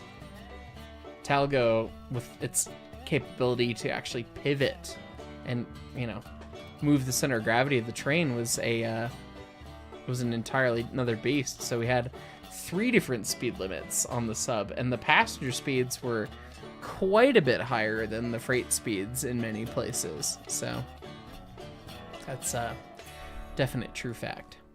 Southern 207 Hobbies. What is the oddest acting brake system you've ever operated or repaired? Shrug? Like, the oddest thing a brake system I've seen do, I've seen both A1 and 6ET not want to take a reduction where the brake valve just stops being able to apply, like reduce the brake pipe because some fleck of crap got into the valve, and then you have to dump it, you have to go to emergency, and then it stopped just fine. Emergency is always safest, but that's about the only thing you could think of there. Coos County rail videos. Have you ever thought about coming back to New England? If so, would you like to see some standard gauge choo-choos this time around, especially the most complete Boston Main Railroad terminal in existence? I'd love to see it. When I get up there, we'll have to talk. Nathan Chan, is it ideal to throw the steam locomotive into reverse as an alternative emergency brake? Is it ideal? No. Is it something you should do? Yes. If you're not braking otherwise, put her in reverse and open the throttle. Mainly I think human. If you're to the point of needing the emergency brake, you're past the point of anything being ideal. I mean, true railroads facts. were doing Johnson stops for like ever. So. It's true. Mainly human. How did different grades of coal and other regional factors affect locomotive design in the U.S.? Lots. In the UK, railways with access to higher quality coal, notably the GWR, were able to get away with smaller fireboxes than other companies. I assume similar things happen in the US. Yes. Look up the Camelback type locomotive. It exists because of shitty coal. No notes. Seymour Salvage, you've got a good understanding of oil firing and coal firing, but how does wood firing compare? I've never truly wood fired, but you need to have a significant depth of wood fire in order to actually make it work. So you have to throw so much wood, like you're constantly pitching in, and you have to Tetris stack things such that you get as much wood in there in the space allotted as you can, from my understanding. It's a whole art form, and I would love to learn more about it. But that's another page there. I'm gonna run and use the restroom real quick. We'll get to the top chats, and that'll probably be all for the stream tonight. So, save your questions. Jersey's not here for a lightning round, so anyone else want to take a lightning round? I volunteer Wings, as you're up. tribute. Wings and Strings volunteers as tribute. Lightning round from Wings Second and string Strings. quarterback. Here you go. Second I string. guess Jersey's the second string, so I'm third string. You're Like Charlie third. Whitehorse getting off the bench for the Chargers before they left San Diego. Third string quarterback. Wings and Strings He's is not- up to pitch the ball. He's not third string, he's wings and string. How big is Jersey's fridge? Sufficiently large for Jersey's purposes. Having actually seen it, yes. Sufficiently large. Wings or strings? ¿Por qué no los dos? Favorite movies? Hot Fuzz is great.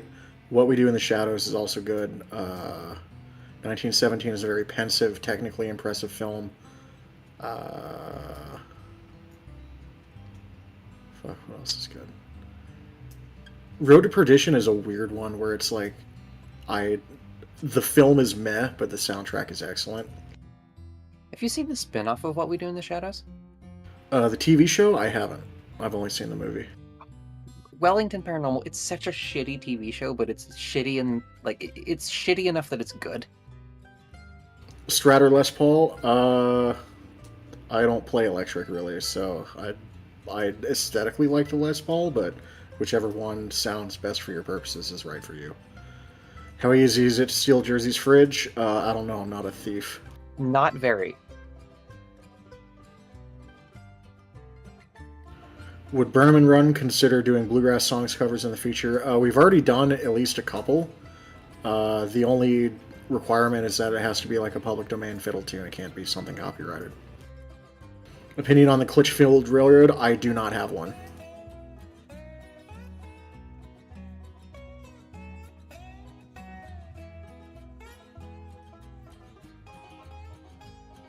Taylor or Martin? Martin. Hands down. Wings is Jersey's fridge a terrorist? I don't know. It's none of my business. I'm not a snitch.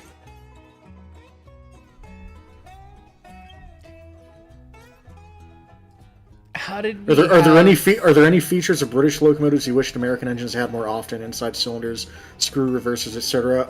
No.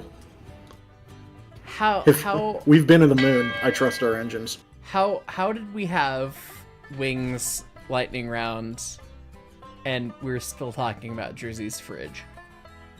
The hell if I know. They asked me if Jersey's fridge is a terrorist. I'm like, I don't know. I'm not a snitch. I mean, it's not Richard Jensen's fridge. Oh, we can neither confirm nor deny that. How much pudding is in my fridge? None. I eat real food, not chocolate slop. Chocolate slop. Love it. Okay. Andrew Lucia. Super salad, Caesar salad. Best choice. Caesar salad, solid. Gotta love those anchovies in your salad dressing. Andrew Lucia, about how thick are passenger car walls and floors? YouTube. It depends. Let me click. Yeah, it does depend. Been trying to design a fictional train setup. You have to guess at those. Not online anywhere as far as you can tell. It really depends. Are you talking about a steel car, a wood car? Yeah, if it's a wood car, you'll have probably like I think what 8 to 10 inch thick wood sills and then wood sheathing, usually packed with sawdust. If it's a steel car, it could be as thin as a sheet or two of steel. The walls are probably more like 3-inch, if I had to guess, on a passenger car. Mm-hmm. On a wood passenger car. Yes, the sills are that thick, but the from the interior wall to the exterior wall, you're probably talking 3 or 4 inches on a wood car. I'm talking frame, like frame sills. Oh yeah. Frame sills 8 to 10 makes more sense. Yeah, and then like steel cars could be a sheet or two. If it's a heavyweight, that's going to be like a foot of concrete. That's why they're called heavyweights. Well, that's not in the wall. That's in the floor. Well, not the wall. Yeah. Yeah. I guess they asked for they did ask for walls and floors, which very fair. Yeah. Floor is definitely gonna be thicker than wall. That's for sure. Yeah, I'm trying to see if I can find a picture that makes sense, but I don't have one readily. So anyway. Jordan Freeman, in honor of George Carlin, who voiced Mr. Conductor on Thomas and Friends, could you say the 7 words you can't say on TV?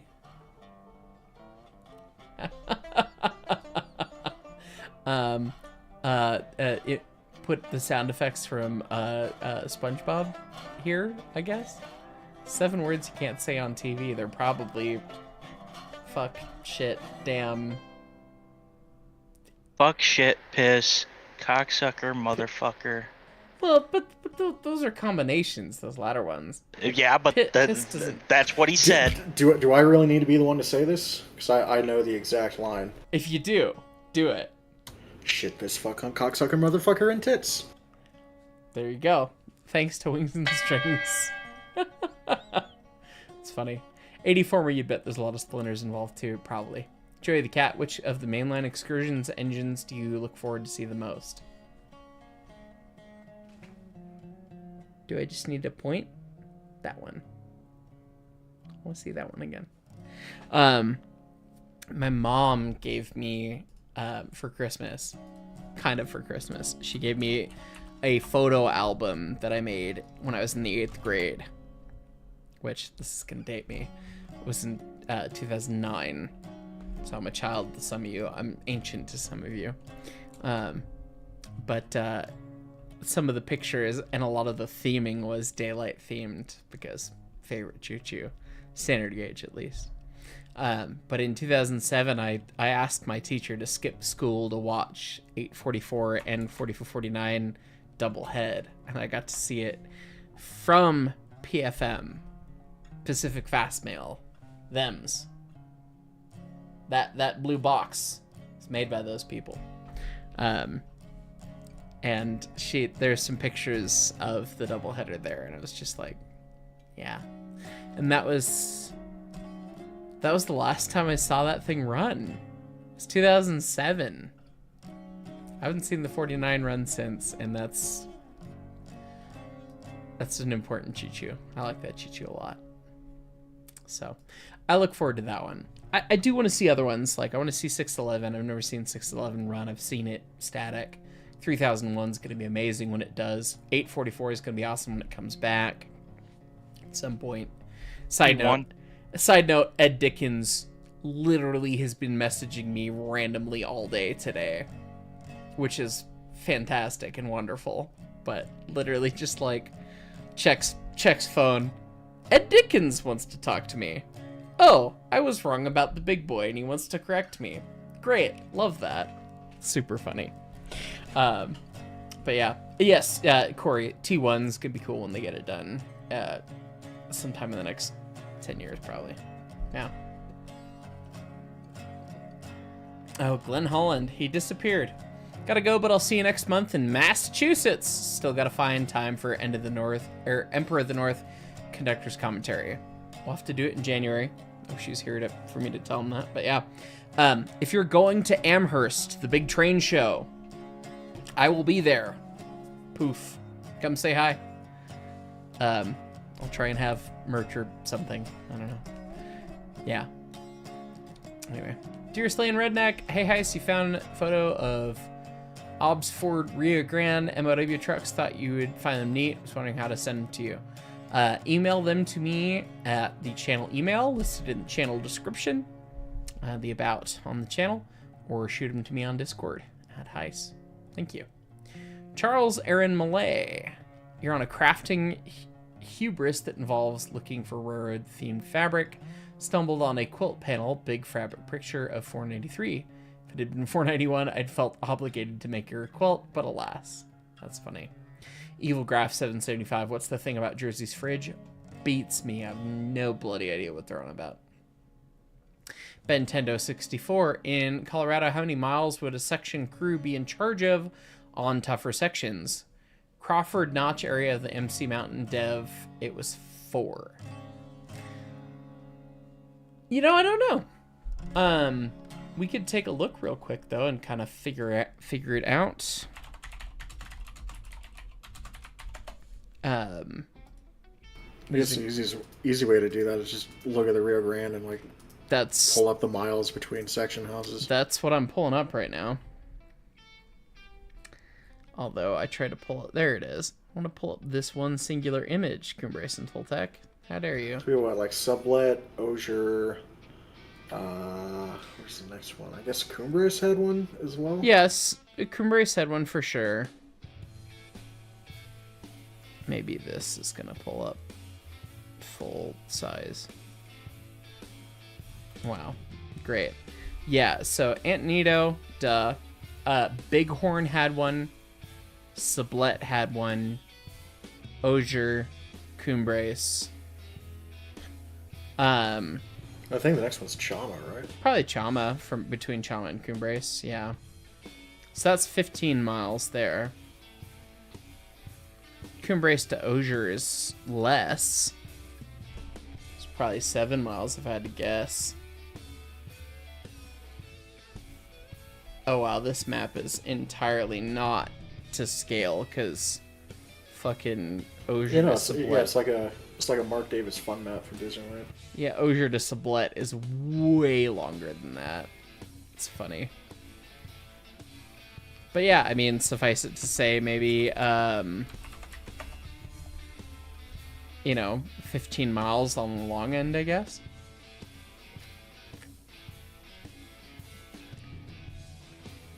Yeah, Chama to Cumbres. Cumbres to Osier. Osier to Sublette. Sublette to Bighorn, which would have been right around Therесville. I do wonder if there is one between Cumbres and Chama, because that would make it a pretty even sort of like 7 to 10 miles an hour. Or not miles an hour. Who's back? Just miles per miles. Yeah. I can't talk today. Oh, god damn it. I don't know. Yeah, Jersey, while you were out, everyone kept asking me about your fridge, and I said, hell if I know. What is the fridge? Whoa. What fridge? My fridge? Yeah. New WTYP episode on Jersey's fridge. Great. Well, So yeah, there's it your sounds like perishables. stuff in around the Crawford Notch would be worse than the Grand by a little bit. So, Jan Sobieski, engineer 19 months, concrete in the floor. Please explain. They poured concrete in the floor. That's why some of those cars are so freaking heavy. As to why more mass equals less bucking and smoother ride. Right. Let me see if I can find some amount of reference. Of what, heavyweights, or? Anything with a concrete floor. No There's a pictures photo pop up right somewhere away. of them actually pouring the concrete into one.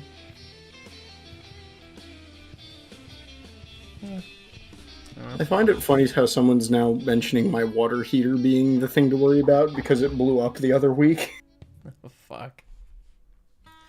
Anyway, Slade Franklin. Hey, Slade. Good to see you. Hope you and Maddie are doing well. Hey, you got to run the engine pictured in the Valve Gear Sim page. It was at the Bitter Creek Steam Up in August. Oh, really? Well, now I'm going to have to look. I've heard Bitter Creek is a big deal. Let's take a look-see. Oh god, it's the Goob, isn't it?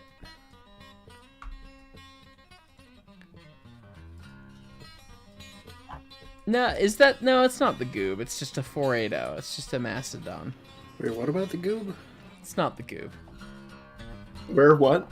It's not the Goob. Aww. Put the things down. It's a Central Pacific 480. But that's the picture they show on the website. So Slade, you get to run that. That's awesome. It's very Goob adjacent. Yeah, well, Goob is essentially that plus one. Like, the 480s on the Central Pacific works great. The 410 is where things started to fall apart, and things like the Atlantic needed to be made to completely reinvent the American locomotive formula. The trailing truck, yeah. Yeah. It's another video we gotta do. Yep. It's on the list. That's cool, man. Hilbert Guerrero, you never missed the Amherst Railway Society show. See you there. Good to see you. It would be great to see you again, Aaron. Awesome. 3900 class, can I pry and ask what you got wrong about the big boy? Ed did not say. He just said I got some stuff wrong and I should reach out next time, which is the most Ed thing I've ever heard. I'll pull up the message, make sure I'm not missing any details here. Ooh, he did respond to my question and said that would be... Oh, okay, good. I just got the random text today saying, "Good morning. I've been watching some of your videos. Nice work on the Signal 101. I didn't realize you were a signal engineer by training. I'm somewhat of a signal former myself." I assume he means foamer. some of your big boy videos have had a few errors here and there, and if you're interested, don't hesitate to reach out. I'm always happy to help with more accurate information. Great work, Mark. You're very good. Best regards, Ed. Via Facebook Messenger, like it was written like an email. And I reached out back to him and basically asked to interview him, and he said it would be cool. So that would be fucking cool. Love to. Because everyone knows Ed as the UP guy, but Ed has been there, done that. He worked at the DNS. He ran tunnel motors on Tennessee Pass. Like, he's got the fucking Foamer Dream backstory that people don't know about that I would love to show off to people. So anyway, hopefully that works out. But yes, what did I get wrong about the big boy? 3900 class, I have no idea. Ed just wanted to poke me in the ribs, I guess. John Deerboy! There he is! Hey, man. Engineer for 31 months. Large lad is getting close to being done, getting modeled. Different large lad. Implementation time frame is uncertain, though. Hopefully by or about Valentine's Day. Don't tempt me with such things, my friend. Love that. AC6000. Hey, Mike. Less than a year and we'll wind up being in the same place. I'll see you up at Amherst. You can DM or you'll be crashing if you like. Also, be mandatory for the MOW shirt to be brought. We'd give you more cred if you brought the MOW shirt. But, great. I'll see you there at Amherst, Michael. It's awesome. Alright. Well, I think that's about all I've got for tonight, folks. Today. It says tonight like it's past 5, but what a fun stream. Great to see everybody. Good questions. We got through a couple pages of the pre-asked questions. We've still got, you know, a good 15 more pages to go, but we got through a couple of them. So wonderful to get all the love and support from you guys. The birds opening the stream was amazing. That was truly fantastic. Very much appreciate that. And hopefully it means very good things for next year. So very much appreciate you guys. And we're going to be jumping off here.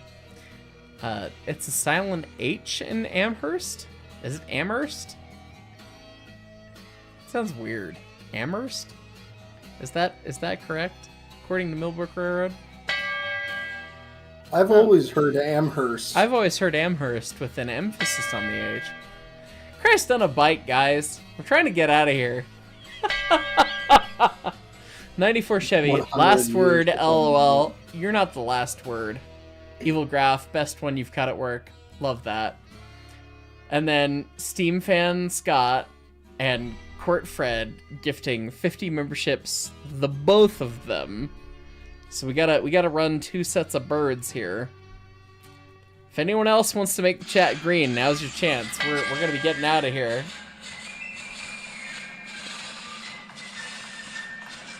For Steam Fan Scott, thank you.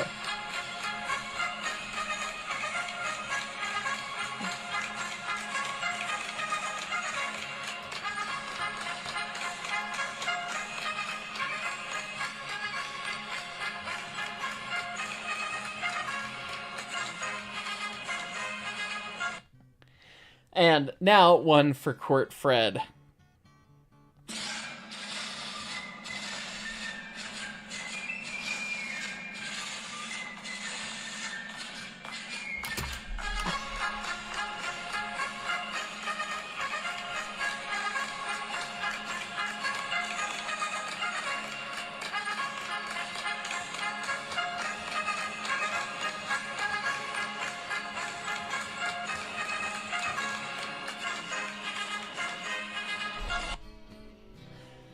Awesome. Thank you so much, guys. And Alligamer, love how big your end scroll is getting.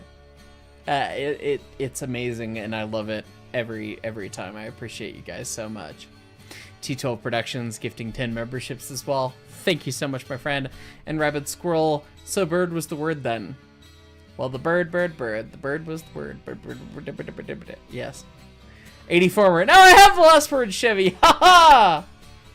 I have the power to press the stop streaming button at any point. Does 84 get the last word? Uh-oh. I'll allow it. A couple seconds here. Maybe 84's word is the last.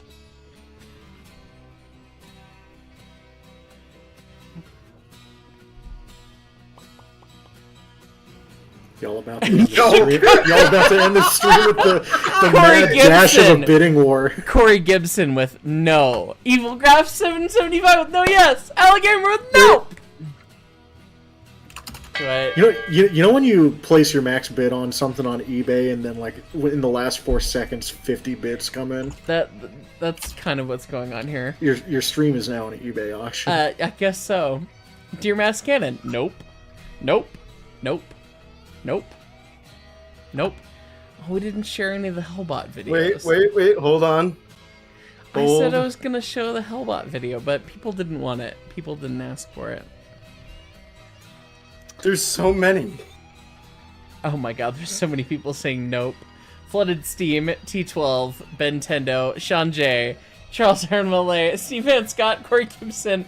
Most people saying nope. Charles Aaron saying more like Last Bird. Corey Gibson saying maybe. Evil Graph. Yes, no. Okay. Wait, hold. Get ready to end the stream. But I wanted to show Hellbot.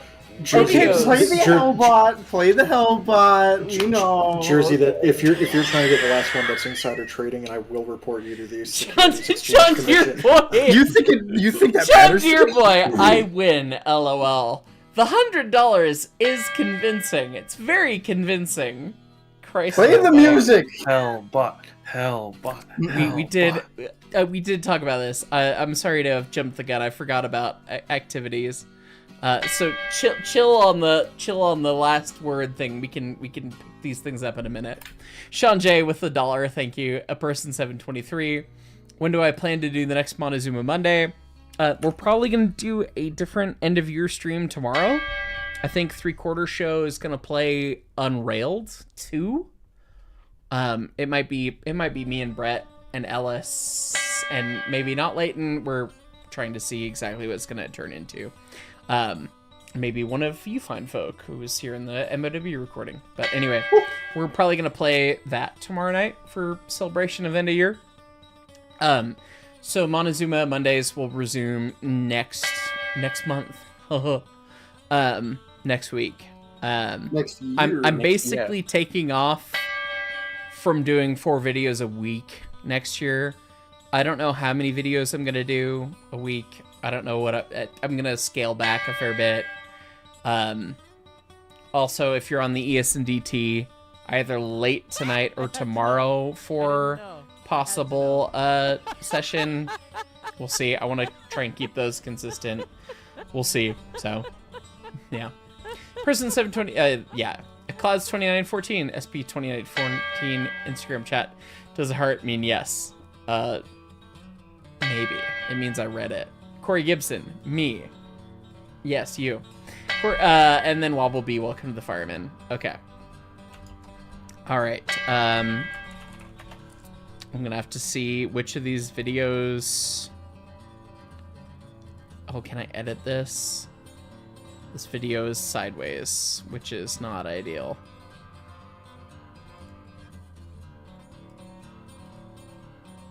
Alright, I guess I will play the not sideways video.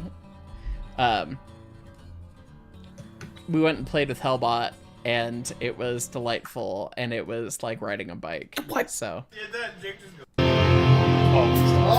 It was a rehearsal. Spoilers, and all of you guys out there, if you want to see Hellbot, fucking comment and let me know in places where I can see it. DM me, whatever. Let me know, because the guys are all game for a reunion show this summer. What? So this could actually happen this summer. Where? When? How? In Seattle at some point. You know damn well that's going to be a yes. I told them, like, hey, we might fill the audience with autistic train nerds, but we could fill it. So, it could be kick ass. But anyway. And Twitchy is whack attacking. Sending marketing. This is for Blue's Crew. I also like the stripes.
I didn't remember my own guitar solo, that's fine.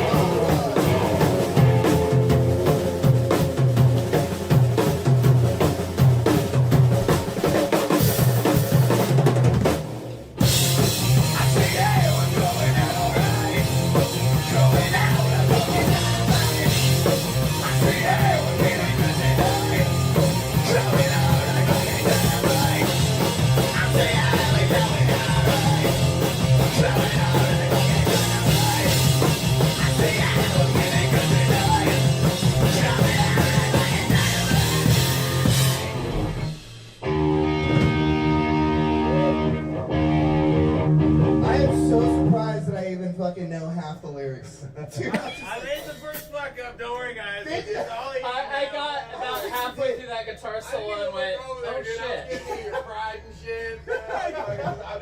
You went like this. Oh, I'm like,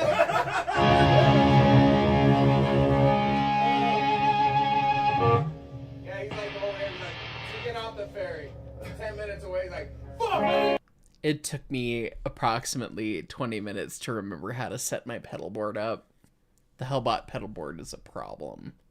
It's a fucking problem. I don't know if you've seen it. And I stole a pedal off of it too. So normally I've got a Strymon blue Big Sky that would be right there that was missing. So I had to like patch things in, figure out the things, and I couldn't remember how I set it up. So I took this picture because I'm like, okay, red one, or no, yellow one, red one, blue one, yellow one. Stupid pedal board of much stupidness, but it sounds cool. Anyway. No, we're gonna watch one more song, you guys. 84 more last word, hee hee. Thank you, but no. Side note, you people looking at my picture here. Cable management who? What? Do pedal boards always look like this? Peregrine, no, this is a fucked pedal board made by somebody who doesn't think about things. Corey Gibson, LOL, yes. Travis, who is the Tristan's dad, who's the man in the cowboy hat there, who sings on the second verse of GTO. Travis told me that they were going to do, like, he was working with this new band. They were going to do a cover of some of our stuff. And so he watched the YouTube videos that Hellbot put out, which was my start on YouTube for Reels. They're awful. Anyway, he watched those videos and figured out the things and bought the gear and whatever, and proceeded to tell me that I wire shit up like shit. And, but he replicated my whole thing, got my whole sound down, but then he actually made it presentable, and I was like, good for you. I can't do that. My brain's not wired that way. It's just spaghetti. And somewhere Tristan, not Brocked, not the singer of Hellbot, Tristan of Studio 346 is looking at this going, oh, that's why his code's that bad. Anyway, one more tune and then we'll get out of here.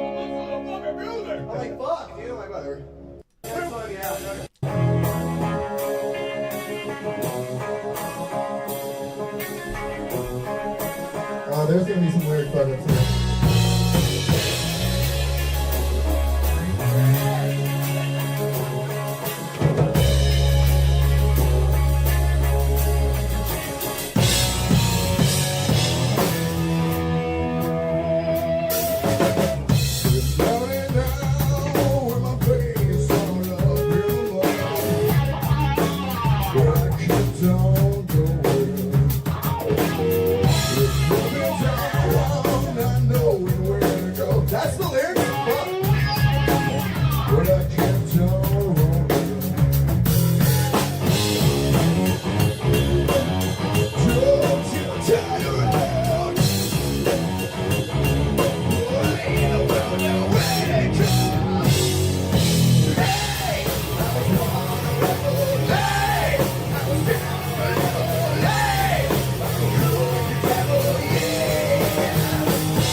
So that last little thing where Bobby's like, oh, you know, like, we wrote these songs, whatever, and Abby came over. Abby is his 5-year-old daughter. one of two. He has twins, Abby and Stella. And Abby came over like, I thought you knew these songs. Oh, goodness. That's hilarious. I'm glad Bobby practiced for our jam sesh. That's super fun. But, yeah. No, I didn't practice at all, nor did Tristan, obviously. Those are the lyrics? That's funny. But maybe there'll be a Hellbot live show again this year in Seattle. Keep your calendars open in the summer. Keep paying attention.